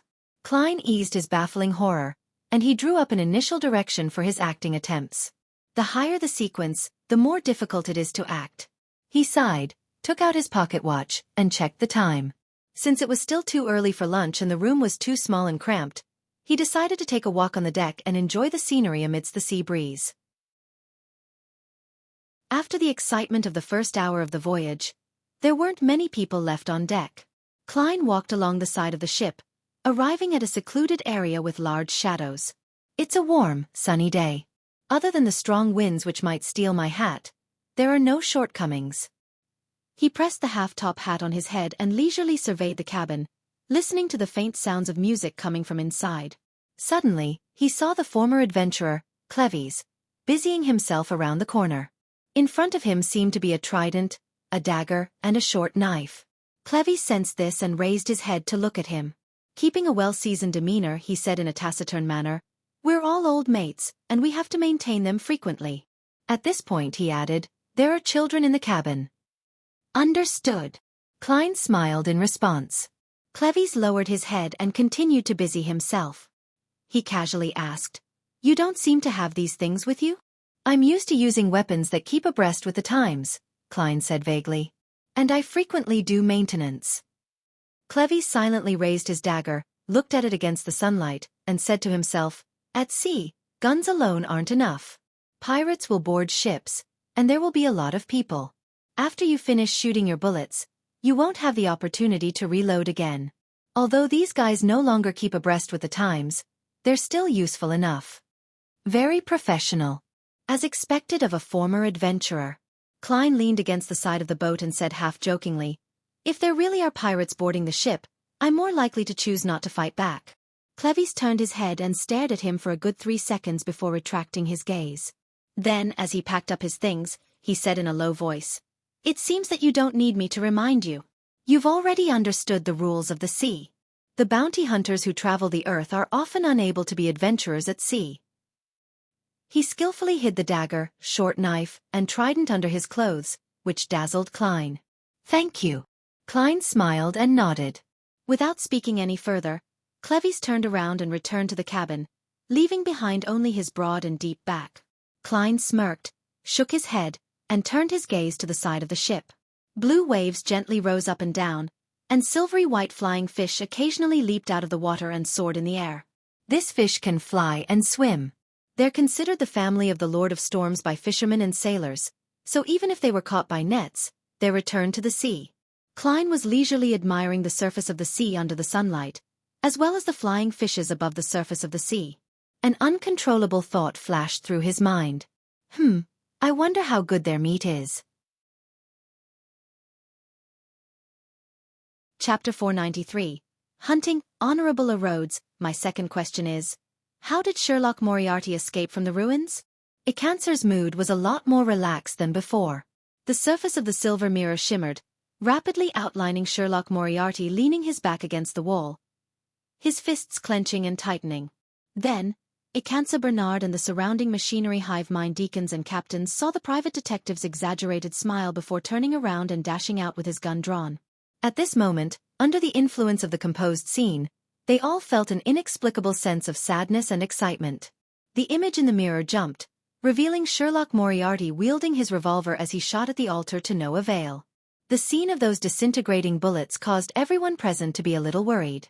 Then, Sherlock Moriarty threw out a brass key, and the altar showed signs of instability due to corruption. With the erupting air blast, Mr. A fell to the ground and Sherlock Moriarty pathetically fled out of the temple building. At this point, the image changed to have the slightly turbid Tussock River as the main background. Sherlock Moriarty and Mr. A floated in the water, looking up into the sky where there were no clouds or fog. Almost instantly, Mr. A became transparent and disappeared, leaving only Sherlock Moriarty looking around in astonishment. "The Church of Evernights reinforcements?" Icancer said with a frown. Unfortunately, he didn't mention what appeared in his letter. We have no way of guessing. Was he trying to sell this secret for a good price, or was he simply affected by it and lost the relevant memories? Also, his experience of escaping from the underground ruins doesn't show anything. It seems like the corresponding clues have been concealed at the same time. He analyzed it quickly, in procedural sentences, and then without too great a psychological burden, he chose to answer with reciprocity instead of taking a risk. Rhodes doesn't seem to be in the mood to be a prankster today. I can make the most of it. In his self-consolation, Icancer saw bloody words appear on the surface of the mirror. With a skip of his heartbeat, he had a bad premonition, suspecting that Rhodes had already recovered to his usual state. The blood-like words wiggled and quickly formed into a question. Who was the person you gave your all to while trying your best to win the favor of, only to end up being abandoned? With his head buzzing, A cancer's face drained of all its color before flushing red. The question pierced a deep wound in him while leaving him at a loss as to what to do. If I mention who he is, then his reputation would be ruined before tonight. I've already become a kind of legend in some sense. A cancer swallowed his saliva with great difficulty and bitterly said, I choose punishment. A bolt of lightning immediately descended. However, it was different from before. It was no longer silvery white and had been dyed with slight green. It hit him right on the head, causing his hair to stand on end and flash with the color of lightning. He shook violently like shaking dice, as though he had been drugged with a hallucinogenic drug. Archbishop Horamix sighed, closed his eyes and muttered to himself, a grade 0 sealed artifact? When a cancer recovered, he looked around and said, there's one more question. Where did the key that Sherlock Moriarty used to destroy the descent ritual come from? Which one of you is going to use 2 to 111? All the machinery hive mind deacons and captains looked at each other. For a moment, no one responded. The sound of water splashing against the ship's hold seemed to be the only sound left in the world. The sea at night was both noisy and quiet. Klein suddenly woke up and opened his eyes. He saw the wooden ceiling covered with a crimson moon veil. His spiritual intuition told him that there was something happening outside. Is someone having a rendezvous? He tilted his head to listen, vaguely able to hear some unnatural sounds. He sat up, put on his gloves, and put on his coat. His eyes turned dark as he took out a gold coin, flipped it, and quickly performed a divination. After receiving no revelations of danger, he took out the revolver under his pillow and put it in his pocket. After making the appropriate preparations, Klein opened the door and walked out of the room, following the sound to the upper deck. At this moment, at sea, away from the industrial pollution, the crimson moon quietly hung there, mysterious and dreamy. After carefully bypassing a few patrolling crew members, Klein arrived at the area where there was a commotion. He could smell the faint scent of blood. With the help of the moonlight, he looked over and saw the former adventurer, Cleves, squatting to the side of the ship and setting up something. There were 3 people hiding in the shadows of the cabin about a dozen meters away from this gentleman. One of them was a companion of Cleves, the female bodyguard in the black coat, and the remaining 2 were the children of their employer, a girl of 14 or 15 years of age and a young gentleman of no more than 10 years of age. The 2 youngsters wore thick cotton nightgowns and outer coats. It was obvious that they had come out in a hurry. They trembled amidst the chilling night wind, but they still squatted there full of energy and vigor, looking at Cleves with their bright eyes. Playing hide and seek? Klein joked inwardly. He purposely increased the volume of his footsteps, causing Cleves and the others to turn their gaze towards him. Friend, what happened? Klein recalled the expressions of some bounty hunters he knew in East Borough. But he still maintained Gairman Sparrow's unique identity of being cold and sharp. Cleves replied, unperturbed, a private job, a hunt that came by accident, but one that's worth looking forward to. A hunt. Klein's interest was suddenly piqued. The reason he had named himself Gairman was that it represented the first hunter of a game he had played in his previous life, and it suited his idea of hunting evil at sea. Klein was in no hurry to inquire about the reason. Using his left hand which wore creeping hunger, he pointed at the shadow next to him with his left finger. Private job? Doing a private job in front of your employer?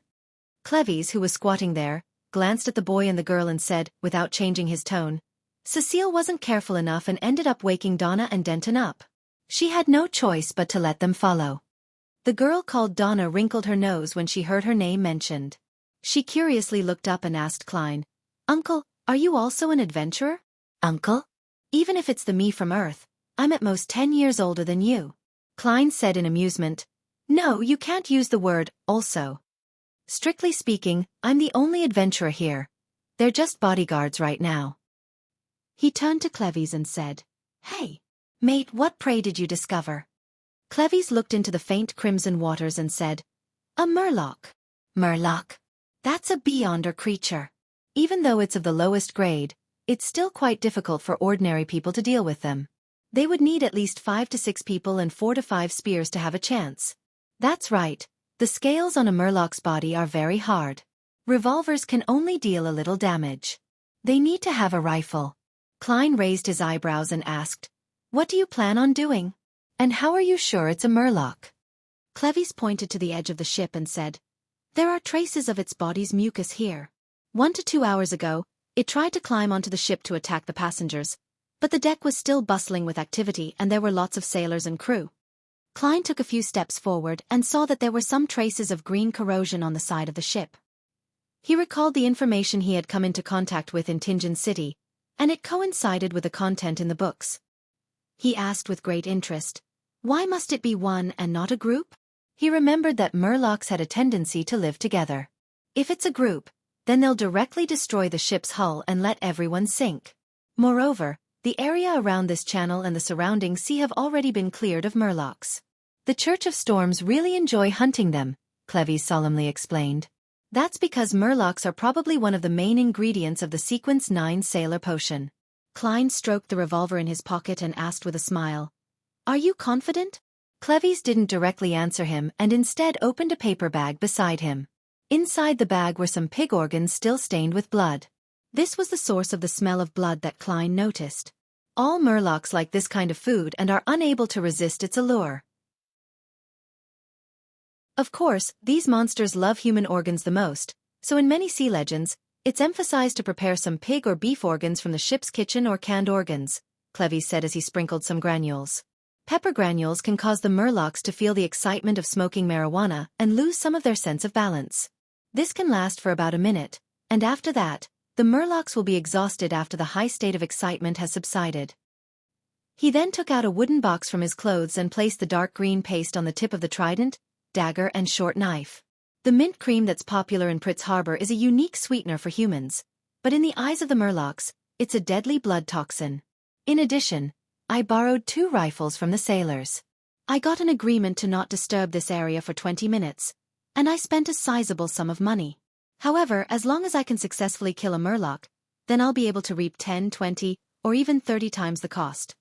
As expected of an experienced adventurer, he's exceptionally aware about the weaknesses and problems of his prey. Listening to him speak, I feel like they have a chance of successfully hunting the murloc, even if they aren't beyonders. In the face of traps and firearms, low-sequence beyonders really aren't much stronger than the average person. It's not like there are no low-sequence beyonders who die in gang wars. However, murlocs are creatures that seem to wear full-body armor. It's not easy to kill them. They would be injured, but it's not like they can't escape. Klein curiously asked, you seem to have killed quite a number of murlocs? Understanding the characteristics of common sea monsters is a prerequisite for an adventurer's survival. Cleves didn't show the joy of being praised as he remained calm and silent. As they conversed, the girl, Donna, and the boy, Denton, squatted in the shadows and listened with relish. They found all of this to be the most interesting thing in the world. Yes, I also need to brush up on my studies in this area. Klein smiled and said, so that's how it is. I didn't disturb you, did I? Cleves pierced a portion of organs on a rod and said with a deep voice, if you want to participate, take care of Donna and Denton so that Cecile won't be distracted. Sure. Klein, who wanted to watch from the sidelines, smiled and agreed. Chapter 494. A bite of murloc. The red moon hung high in the sky as Klein walked over to Donna and Denton and squatted down beside them. Cecile, the female comrade of Cleves, let out a sigh of relief. She picked up the rifle on the deck, bent down, and quickly walked in another direction. She opened up a distance of about 10 meters from the peppered pig's organs.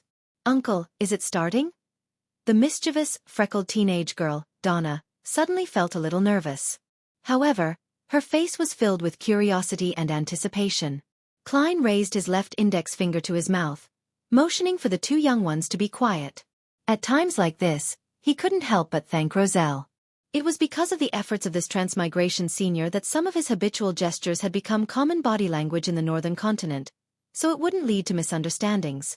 It was said that in the early part of the 5th epoch, this don't-talk gesture was an insult in Loan. But in certain parts of the southern continent, it means, kiss me. Klein's mind was a little distracted for a moment. Donna and Denton didn't dare to say anything else. They just squatted there quietly, watching with rapt attention as Cleves prepared for the battle. The former adventurer picked up a rod and threw the thread with some pig organs hanging from it over the side of the ship. With a splash, the bait entered the water.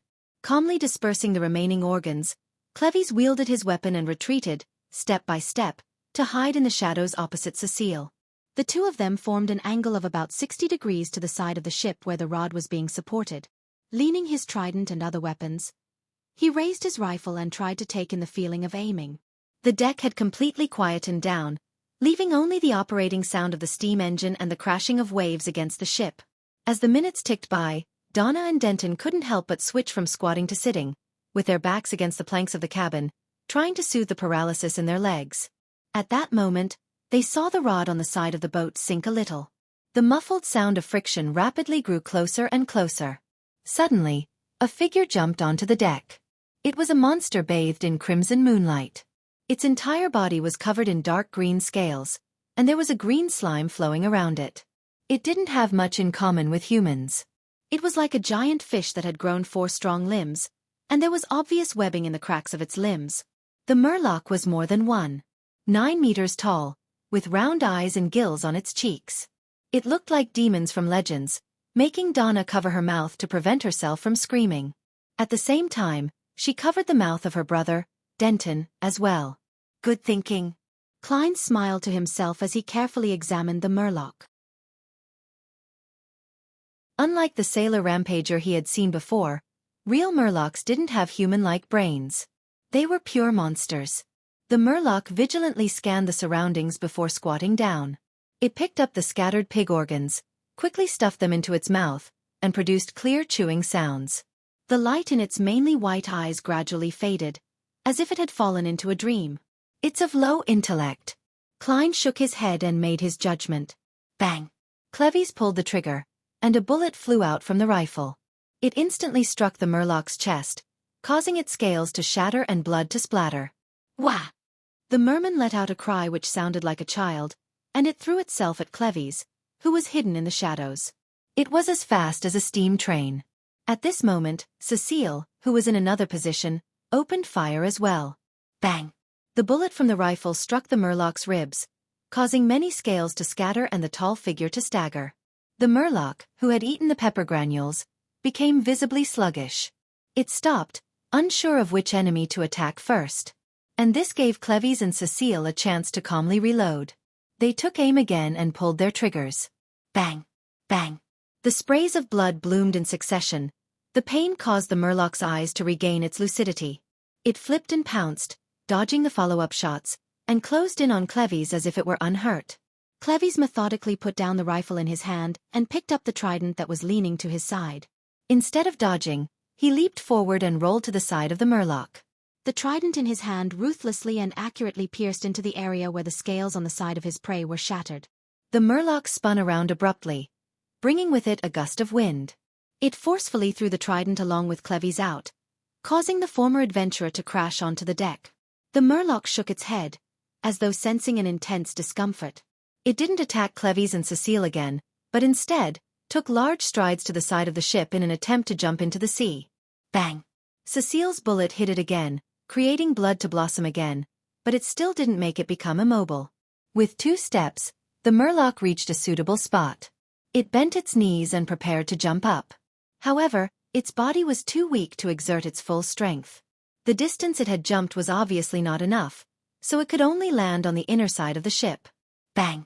The murloc bore the brunt of the damage and tried to flip over the side of the ship. Seeing it almost escaping, Klein took out his revolver. Just then, a loud bang came from another direction. The murloc's left eye turned into a bloody hole, and one could vaguely see a pale gelatinous substance squirming inside. It wasn't dead yet. It lay on the floor of the deck, trying its best to crawl and get up again. After a few seconds, the poison took effect and it twitched to its death. Klein traced the sound and saw a middle-aged man step out of the shadows on the other side of the cabin. The middle-aged man was wearing a thick dark red coat and white slacks. He was wearing the standard ship-shaped hat of this era. He was holding an iron-colored musket that was a relic of the times as white smoke billowed out of its thick black muzzle. Klein had heard the attendant introduce the man before, and he knew the man. He was the captain of the White Agate, Elend Cag. With obvious wrinkles at the corners of his eyes, his forehead, and the corners of his mouth, Elend walked towards Cleves and said with a smile, "As a captain, I must ensure that no accidents happen. Forgive me for watching by the side all this time." Cleves had already stood up. He didn't betray his emotions. This is your ship. According to convention, you have the right to share in the spoils. Ellen turned his head to look at Klein and others and said with a smile, "The next resupply of water and food is in 2 days' time. You'll have to think of a way to preserve the Murloc's corpse. How about this? Sell it to me at a cheaper price. The difference is the reward I deserve." This is the best solution. Cleves and Cecile exchanged glances and agreed to Ellen's request. For 130 pounds, it's all yours. The Murloc Beyonder ingredient has a market price of 150 to 200 pounds. Considering the other parts with spirituality, 130 pounds is indeed cheap. However, this is the only thing Cleves and Cecile can do. This is Ellen's ship, and he had a large group of armed sailors and crew to help him. If the negotiations break down, they could sink everyone here into the sea within minutes. Of course, that's under the premise that I don't involve myself. Yes, it can be seen that Cleves and Cecile aren't Beyonders, at least not Beyonders of the combat and shooting domains. As for Elland, I find it suspect. Klein stood up and listened to the deal. No, you seem to have misunderstood something. I'm not threatening you. 150 pounds. That's a fair price. Elland Cag called for a sailor and gave him the key to the safe. You are the just Elland? Only then did Cecile seem to recall his title on the sea. Elland laughed and said, "Yes." At this moment, Donna and Denton, stunned by the intense battle and the living monster, jumped to their feet and ran over to the Murloc in excitement and fear. Is it really dead?" Donna kicked the Murloc's body with her toe. Then she jumped away and hid behind her younger brother as if she were afraid it would revive. "It really is a monster." Denton took a deep breath and opened his eyes wide. There are many monsters at sea. Apart from having 4 limbs and being able to stand, Murlocs have no similarities to humans. Ellen smiled gently. He squatted down and took out a knife, slicing the cheek beneath the Murloc's eye, revealing white tender skin that was tainted with some red. The most delicious part of a Murloc's body is suitable for eating it raw. Elland carefully sliced a piece of flesh and handed it to Donna. "You remind me of my daughter. Unfortunately, she's grown up and has a family of her own." I don't dare to eat it," Donna said, looking at the thin sliver of flesh held at the tip of the knife. "Haha, which one of you wants to try?" Elland laughed and looked around. After confirming that there were no warnings from his spiritual intuition, Klein nodded. "I'm very curious." Elland immediately handed him the knife. "Give it a try." On land, even nobles may not necessarily have a chance to eat it. These Murlocs are fish monsters. They can be understood as a mutated type of fish. He was trying to dispel the siblings' fears. Klein wanted to ask if there was any wasabi, soy sauce, or any other condiments, but seeing that the other party didn't mention it, he was afraid to appear ignorant. He took the knife, bit into the bloody flesh, and swallowed it. It was a feeling of flesh that instantly melted in his mouth. The taste of blood was very faint, giving it an appropriate salty taste. It perfectly set off the fresh and sweet taste of the meat. Klein chewed twice, taking in the deliciousness of the tenderness and freshness of the fish meat. It was the first time in his life that he was experiencing something like that. Excellent. He wasn't stingy with his praises as he gave a thumbs up. Donna watched the whole thing with curiosity, suddenly interested in the flesh on the Murloc's cheek. This overwhelmed her fear and disgust, and she suggested the idea of trying. Elland fulfilled her request and smiled as he watched her tightly close her eyes as her face scrunched into a grimace as she bit into the meat. Donna's expression gradually relaxed, and she quickly opened her eyes. She excitedly praised, "An indescribable delicacy." She spurred things into action as Denton, Cecile, and the others shared the little chunk of cheek meat. Eating it satisfied them, but it also made them dissatisfied. They were satisfied with the taste, but were dissatisfied with the quantity. Seeing that Elland had eaten the last piece, Cleves pointed at the Murloc's body and said, "The meat around the ribs is suitable for frying, while the belly meat should be roasted. The other parts taste bad." "I share your thoughts," Elland said with a chuckle. "I'll have the chef prepare it immediately. On such a night, we should enjoy good food and wine together and exchange the legends at sea. It's a very enjoyable matter. I'm looking forward to it." However, why did a perfectly fine hunt turn into a delicacy exchange? Klein swallowed his saliva. Chapter 495. Legend of Treasure Above the Deck. There was an extra layer of asbestos beneath the grill to prevent the coal sparks from being blown out by the wind and scorching the surface of the ship. The fat cook, wearing an apron and a tall white hat invented by Roselle, used a fine brush to constantly apply a seasoning created from a secret recipe. Basil, fennel, sea salt, pepper, and lemon juice, to the long white strips of fish, and frequently flipped them over to ensure that both sides were evenly heated. The flesh of the murloc's belly was fatty, dripping with drops of oil and causing the coal beneath the iron mesh to sizzle and flare up. An enticing aroma began to fill the air, and Klein inhaled again and again. In front of him was a round table and a chair. On top of the table was a unique-looking bottle of wine. The wine was golden red in color and seemed slightly sticky as it swirled about. Sonia blood wine is brewed from the sugarwood juice found in the surrounding areas of Golden Spring. It tastes like thin honey mixed with blood. It's sweet and smooth, but it's very easy to get drunk on. If you fancy any lady and want to treat her to a drink, you can consider this. It will make her drink more without realizing it. Haha, that's under the premise that you're able to handle the amount of alcohol she's drinking. Noticing Klein's scrutiny, Captain Elend Kag introduced in a half-joking manner. As expected of a former bosun, he's accomplished when it comes to self-deprecation. Klein sat down and maintained a cold attitude as he asked. A qualified adventurer wouldn't indulge in alcohol. Cleves, who was beside him, nodded. Only when they return home will adventurers allow themselves to drink. What a pity. Ellen turned to look at Donna and Denton, who were staring curiously at the blood wine. He laughed and said, "This isn't something that underage children should experience." "I've had it before, it tastes really good." Donna retorted immediately. It's just that I fell asleep without realizing it and slept an entire afternoon." "I remember that you drank 2 cups that time," the little gentleman Denton said enviously. Ellen didn't satisfy their cravings and instead ordered a cup of sweet iced tea for each of the siblings and casually explained, "There are a lot of Southerners on this ship." Denton retracted his disappointed gaze and looked at the Murloc, which had its valuable materials taken away. He said rather innocently, Actually, it's not that scary. It's just a bigger, uglier fish with 4 limbs." Donna shot a glance at her younger brother. "Congratulations, you finally recognized the essence of it." She then looked eagerly at Cleves and Elend. Uncle, are there many of these monsters in the sea?" Murlocs didn't possess beyonder powers which were beyond one's imagination. In the eyes of ordinary people, they were akin to ferocious beasts at sea or a living example of legendary monsters. Ellen chuckled and said, "No, in the main sea route and the surrounding seas, there are very few monsters like this. They've been cleared out a long time ago. You must be lucky enough to meet a Murloc. Think about it, if I can often kill monsters worth 200 pounds or more, then I certainly wouldn't be the captain of a passenger ship.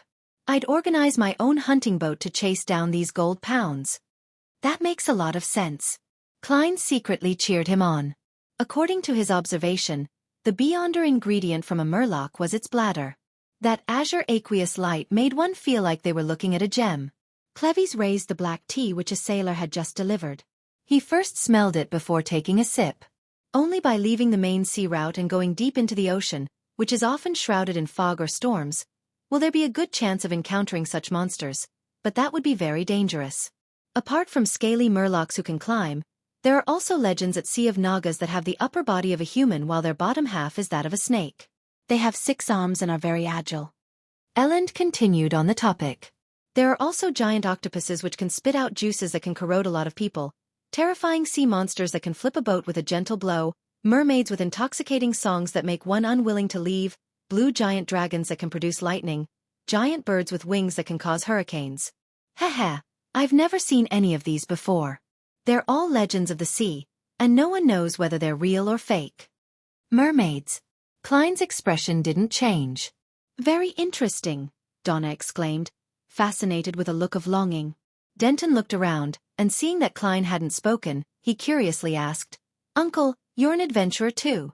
Have you seen such monsters before?" Klein was stunned for a moment and then gave a faint smile. "Once.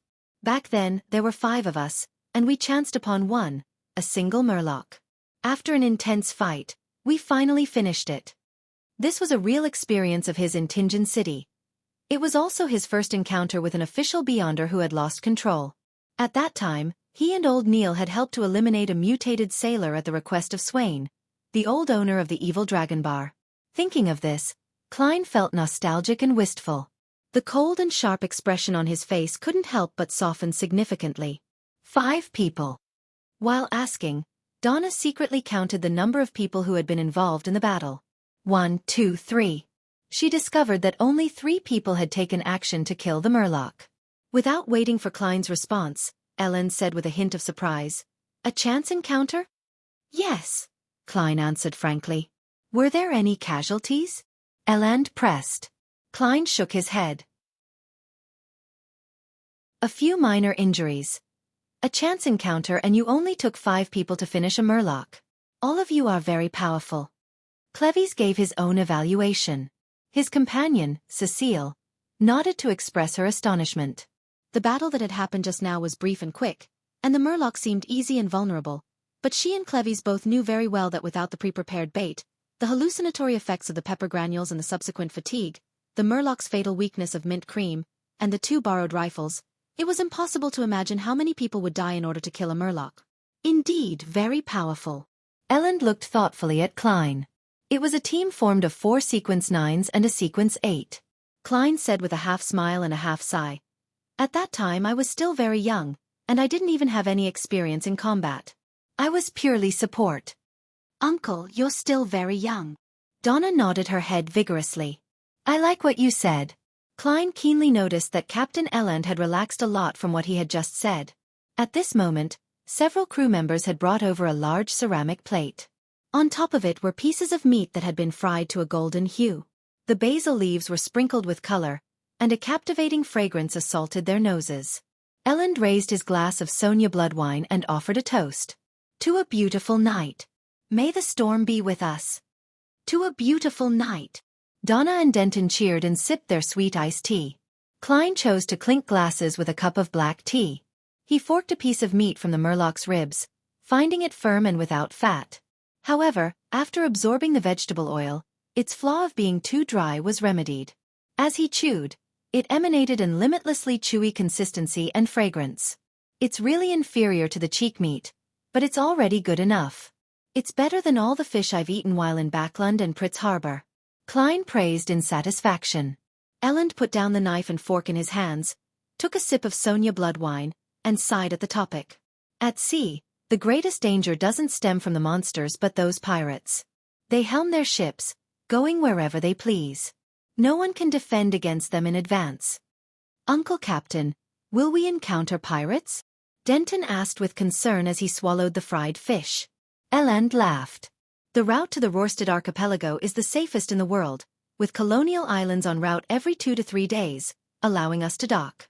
The route is also patrolled by ships from the Imperial Navy and the Church of Storms. Even if pirates come wandering here, they wouldn't do anything too excessive. After seeing our cannons, they would at most extort some compensation." Seeing that the 2 underage children had calmed down, Elend added, "But from the south of the Rorstad archipelago, or as we continue east, we'll have to rely on the Lord's blessing. Many pirates are active in these areas, playing hide-and-seek with the ships of the Navy and Church. If we're lucky, we'll be able to reach the southern continent and every destination very smoothly. But if we aren't lucky, we'll encounter some relatively powerful pirates, including the fleet of the 7 pirate admirals and even the 4 kings. However, you don't have to be too worried. Ever since Nast became the king of the 5 seas and enacted the rules of sea passage, most pirates will only rob you clean of your wealth, without doing anything too overboard. Around this area, we're most afraid of encountering the captain of the Black Tulip, Admiral Hell Ludwell. He'll get his subordinates to kill everyone on board, throwing the innocents into hell. Next would be Admiral of Blood Seigneur. He loves blood, and he allows his subordinates to partake in heinous acts. Many girls have suffered under them before being sold to different islands." Donna trembled as she subconsciously changed the topic. "I heard that there are a lot of treasures at sea." "There are legends of treasures, but most of them are fake." Elend glanced at Cleves and said, "There are 6 stories which are the most famous. Ranked first is the Death's Key. Rumor has it that at the end of the 4th epic, Death, who had caused the Pale disaster, was attacked by the 7 gods and ended up perishing. He attempted to return to the southern continent and created a raging stormy wave, an impassable barrier. It completely obstructed the sea route between the northern and southern continents. This is the origin legend of the Berserk Sea. However, he eventually failed to return to the southern continent and ended up vanishing in the sea. When he said this, Ellen sighed with pangs of yearning. It said that in some secret place in the Berserk Sea, the treasure left behind by death is waiting for the person holding the specific key to find it and open it, but no one knows what the key looks like, or where it will appear. Ranked second is the Fountain of Unaging. It's deep in the Sonia Sea. Rumor has it that one of the 4 kings, King of Immortality, Agalito, had drunk the waters of the Fountain of Unaging. Chapter 496. The Promising Sea, Fountain of Unaging? Will you really gain eternal youth if you drink it? Donna widened her eyes and asked curiously. She didn't have any feelings of anticipation, because she was still young enough. Ellen didn't answer at once, and instead, he forked a piece of fried murloc rib meat, tore into it in 2 bites, and took a sip of Sonia wine. The sweet and smooth taste has completely nullified the cloyed taste of fried oil. His eyes were half closed, and he looked like a gourmet. After pondering for a few seconds, he slowly answered Donna's question. I don't know if there's a Fountain of Unaging, nor am I certain if the King of Immortality, Agalito, drank its waters. I only know one thing, and that is, that when I was very young, I heard the legend of this pirate king. It's just like how King of the 5 Seas, Nast, seems to live forever. Their beards must be very long, extending beyond than their chests. Denton gave his opinion. In fact, the King of the 5 Seas, Nast, has a beard that only reaches below his neck. He sits on the deck, draped in a black splendid robe with silver ends. He wears a crown that's 2 times taller than his head and overlooks everything like a deity. Ellen's tone gradually lowered as though his memories had entered a quagmire, and he was unable to extricate himself. Uncle Captain, have you ever met the King of the 5 Seas? Donna asked excitedly. This was the most legendary pirate. His name traveled through the sea, and even the children of the port cities knew his name. Whole generations of people grew up listening to stories about him. In a sense, many people view Nast as the true pirate king. I remember one of the conditions for advancement for Dark Emperor is to equate one's name with Emperor, entrenching it deep in the hearts of the people. Is this an early or simplified version of an attempt? I wonder what sequence the King of the 5 Seas is at now. Although Klein was focused on sampling the murloc meat, his mind whirled as a result of the group's discussion. Faced with Donna's question, Ellen said with a sigh. At that time, I was still very young and serving on the William V. Once, our fleet tried to cross the Strait of Calamity in the Berserk Sea and encountered the Dark Emperor's ship there. In those few minutes, everyone, including the fleet captain, lost the will to fight. Fortunately, Nast didn't give the order to attack us. Very cool. The boy Denton cheered, his eyes shining. Ellen didn't continue the topic. He smiled and said, As for King of Immortality Agalito, I've never met him in real life. I only know that his bounty notice depicts a pale middle-aged man. How pale? Let me give an example you can understand. It's like he's been dead for some time, a corpse which is just beginning to rot. When Donna and Denton heard this analogy, they subconsciously looked at the badly mutilated Murloc's corpse and involuntarily quivered their throats. Of course, the most important thing in a bounty notice isn't the looks. It's the bounty reward. In loan alone, Agalito is worth 100,000 pounds. And his bounty is the lowest among the 4 kings. Ellen diverted the topic and said, Let's continue the stories about treasure. Ranked third is the inheritance of the Solomon Empire. In the 4th epoch, when that massive empire was dissolved and destroyed, the royalty brought treasures that even the gods would be jealous of onto a ship. They steered it deep into the Fog Sea, awaiting the opportunity to rebuild their dynasty. However, 500 years passed, 1,000 years passed, and 1,500 years passed, but it ultimately didn't appear. Rumor has it that the King of the 5 Seas, Nast, inherited parts of the Solomon Empire's inheritance. No one knows if he's a descendant of the real Dark Emperor, Cecile added with interest. Fog Sea? Western shore of the northern continent? Donna thought back to her geography. Right, Cleves responded simply. West of the northern continent was the Fog Sea. To its east was the Sonia Sea, south was the Berserk Sea, and north was the North Sea. The east and west sides of the southern continent were similar to the northern continent, while south of it was the Polar Sea. Together, they formed the 5 seas. The Lone Kingdom was backed by the Hornacis mountain range and the inland mid-sea sheer. Its eastern face was the Sonia Sea, and it stretched south to Desi Bay. It occupied several of the excellent entrances to the Berserk Sea, but it didn't involve the Fog Sea. Is that so? Donna didn't have much interest in the faraway treasure, so she switched focus and asked, "What about the 4th treasure?" "It belongs to the last empire of the 4th epoch, Trunsoist. Rumor has it that they built a huge ship the size of a city, and they transferred all their treasures onto it. Funny enough, their escape was of no use. Although the predetermined passengers and crew didn't fail to arrive at the port in time, none of them survived. However, that ship vanished by itself. Up to this day, people often claim to see a gigantic ship sail by them silently in a foggy night. It's been called the Spectre Empire, and it appears across the Sonia Sea. Heh, this is the conclusion from all those stories." Elend looked up at the red moon hanging high in the sky as he said with a tone of mockery, without any disguise of his longing, "Perhaps we will see it pass us by tomorrow night. No, tonight." Donna thought with anticipation and excitement. Klein finished up the rest of his food, drank his black tea, and listened with interest to what Elend had to say about the rest of the treasures. The 5th is the lost city of Nuans. Rumor has it that at the bottom of the Fog Sea, there's a civilization with intelligent creatures. Around that patch of sea, seafarers and adventurers often find special items which all point to the Nuans of ancient times. However, the members of this civilization have yet to appear. It's like it has been lost to this world. Elend drank the remaining of his Sonia blood wine and said, "That is an inheritance left behind by a civilization. The magnitude of its wealth is absolutely unimaginable." After pausing for 2 seconds, Elend put down his glass and laughed.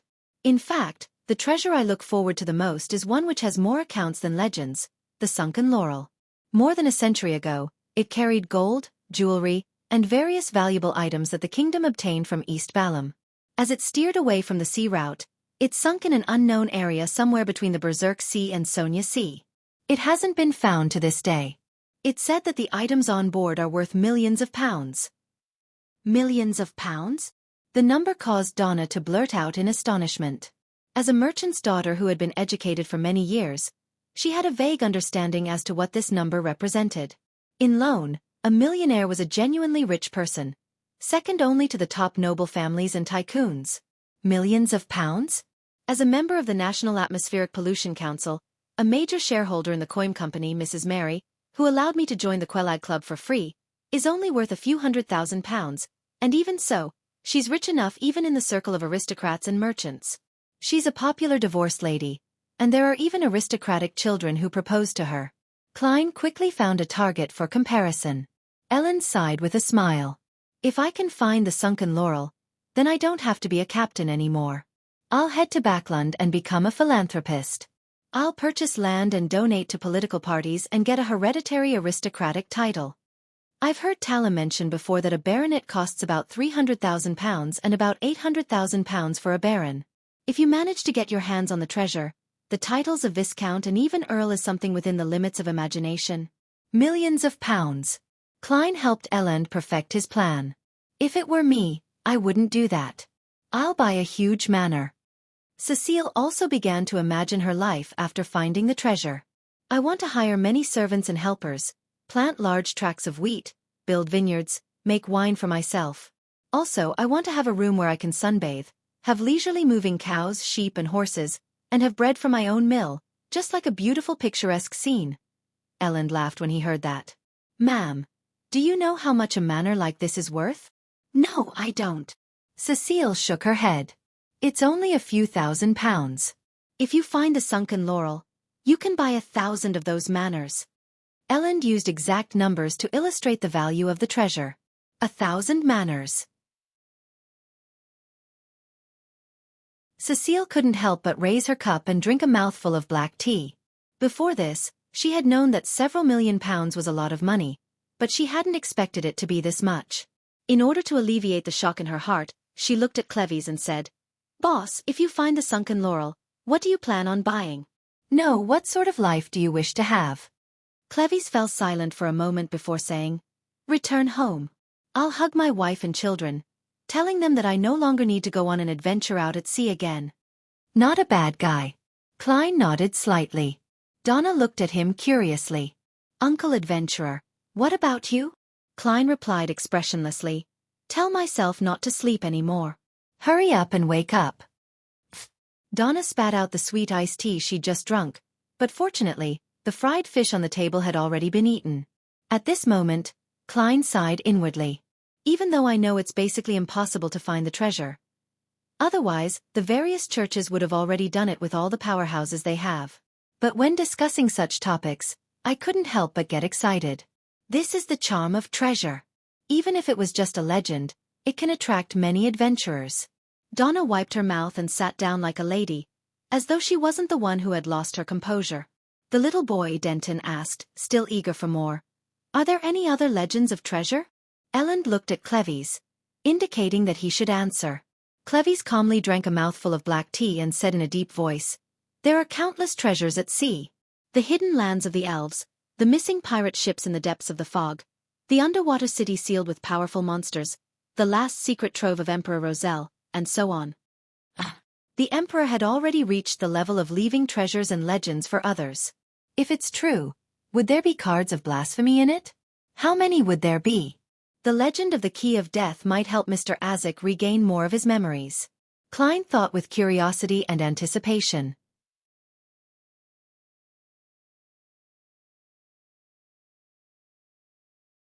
Chapter 497.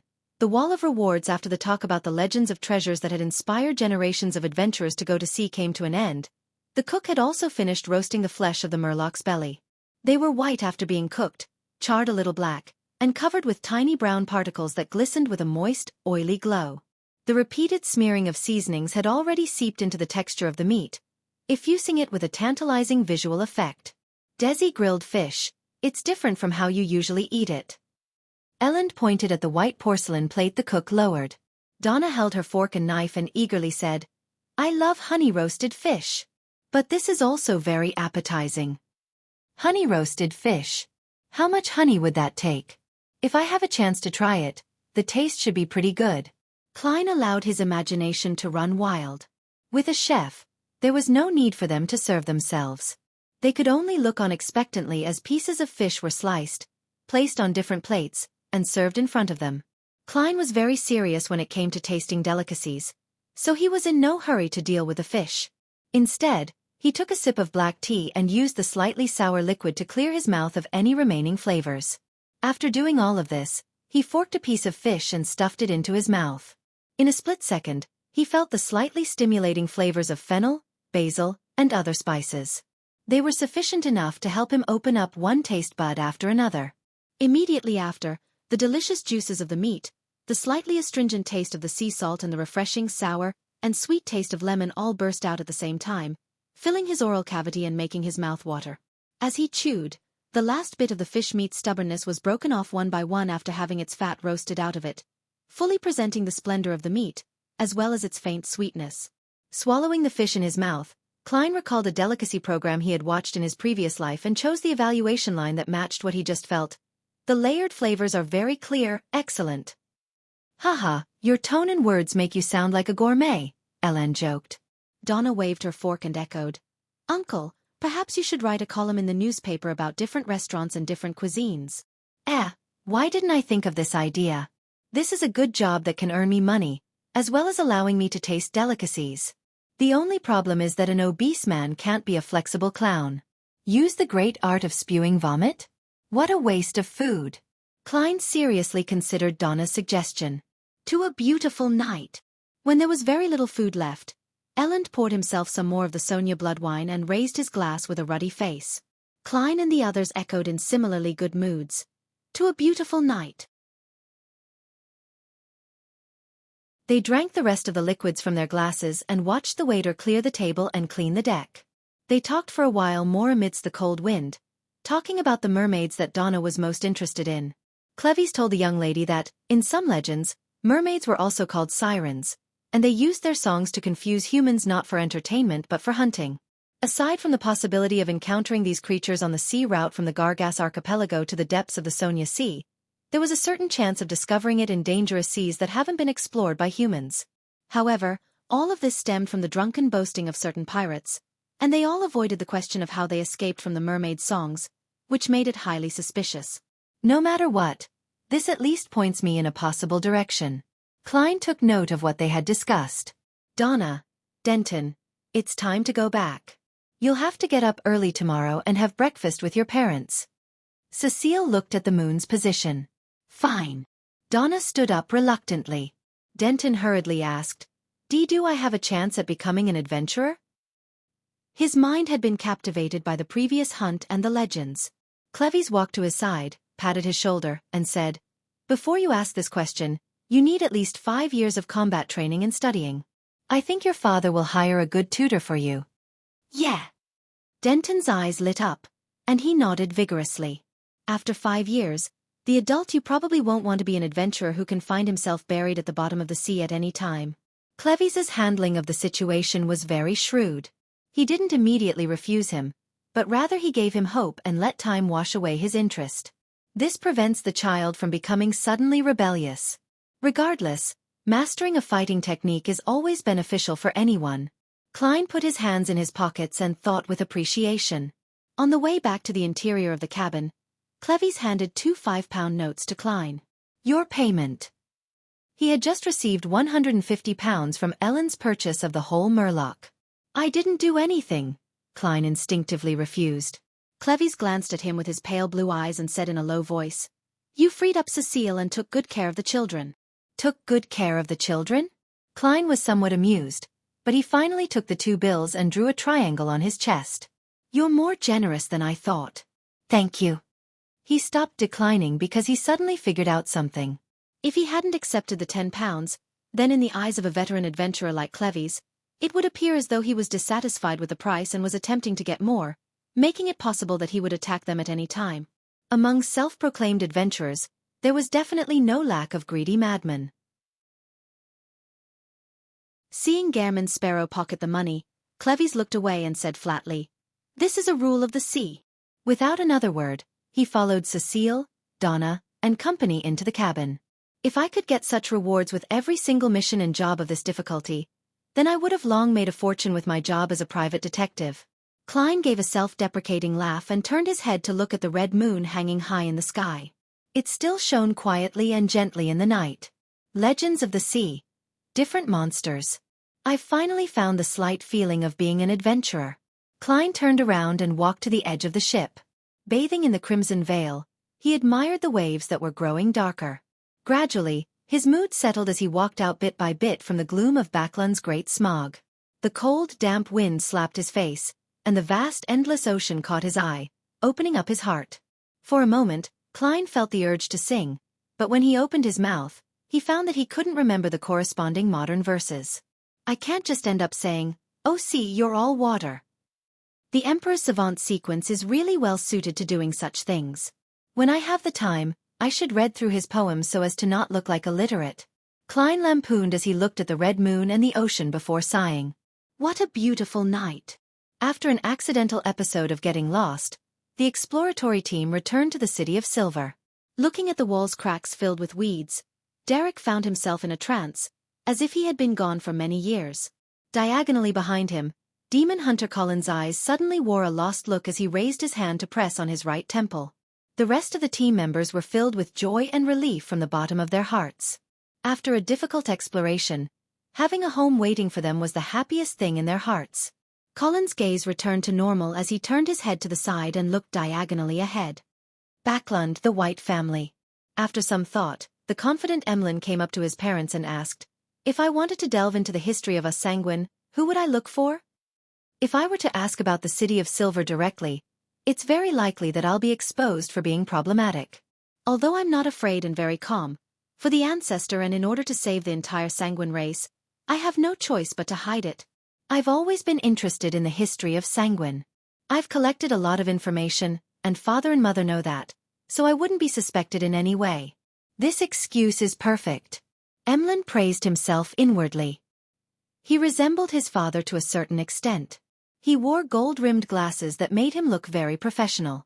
The gentleman, who had gotten his doctorate in medicine, put down the thick anatomy book in his hands, nudged his glasses and said, "No one in Backlund knows more than Lord Nibs.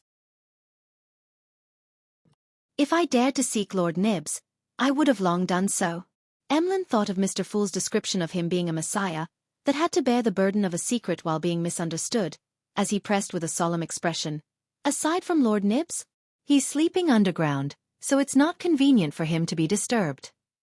Emlyn's father pulled up the collar of his thick cotton pajamas and thought for a moment. "Way, Mandy. He always thinks of himself as a historian." Emlyn heaved a sigh of relief and smiled. "I wish to visit him." The whistle sounded and the white agate sailed into Demir Harbor. It would replenish fresh food and water on the colonial island and set sail again the next morning. After hunting the murloc, Klein spent the next 2 days of what could be described as a leisurely or boring life. He was completely bored by the scenery of the sea, and he decided to head to the harbor's bar to look around that very night, hoping to get more information on mermaids and inspiration for acting. "If I were to come across a pirate whose hands are stained with blood on shore, I wouldn't mind teaching him a lesson. There are still souls waiting to be released from creeping hunger." Klein's forehead sweated as he equipped himself with all his mystical items as he left his cabin before heading down to the harbor. During this process, he met Donna, Cleves, and the others. They seemed to be heading over to a port restaurant to taste Demir's most famous cured meat. Donna and Denton greeted the adventurer, whom they had just gotten to know, without their parents noticing, and seemed curious as to where he was going. Klein smiled back, pulled up his collar, and following the directions of the sign, found the nearest bar. Flying Fish and Wine. Klein looked at the signboard and saw that the outside of the bar was plastered with bounty notices. Among them were the £800,000 belonging to the King of the Five Seas, and more than £100 for the common pirate captain. This formed a unique landscape that ranged from the highest to the lowest. "It's all money." Klein stood on the spot and looked at it for a long time. He withdrew his gaze, pushed open the door, and entered the bar, only to find that it was abnormally quiet. It didn't have the din that such places came equipped with. What happened? Klein looked around and saw Captain Elland, in a dark red coat, sitting at the bar, as well as 2 large men in the middle of the room, facing each other. You're tuning in to the Xiaofan's Wuxia Tales YouTube channel. Don't forget to subscribe and join us on this journey to catch the most captivating stories.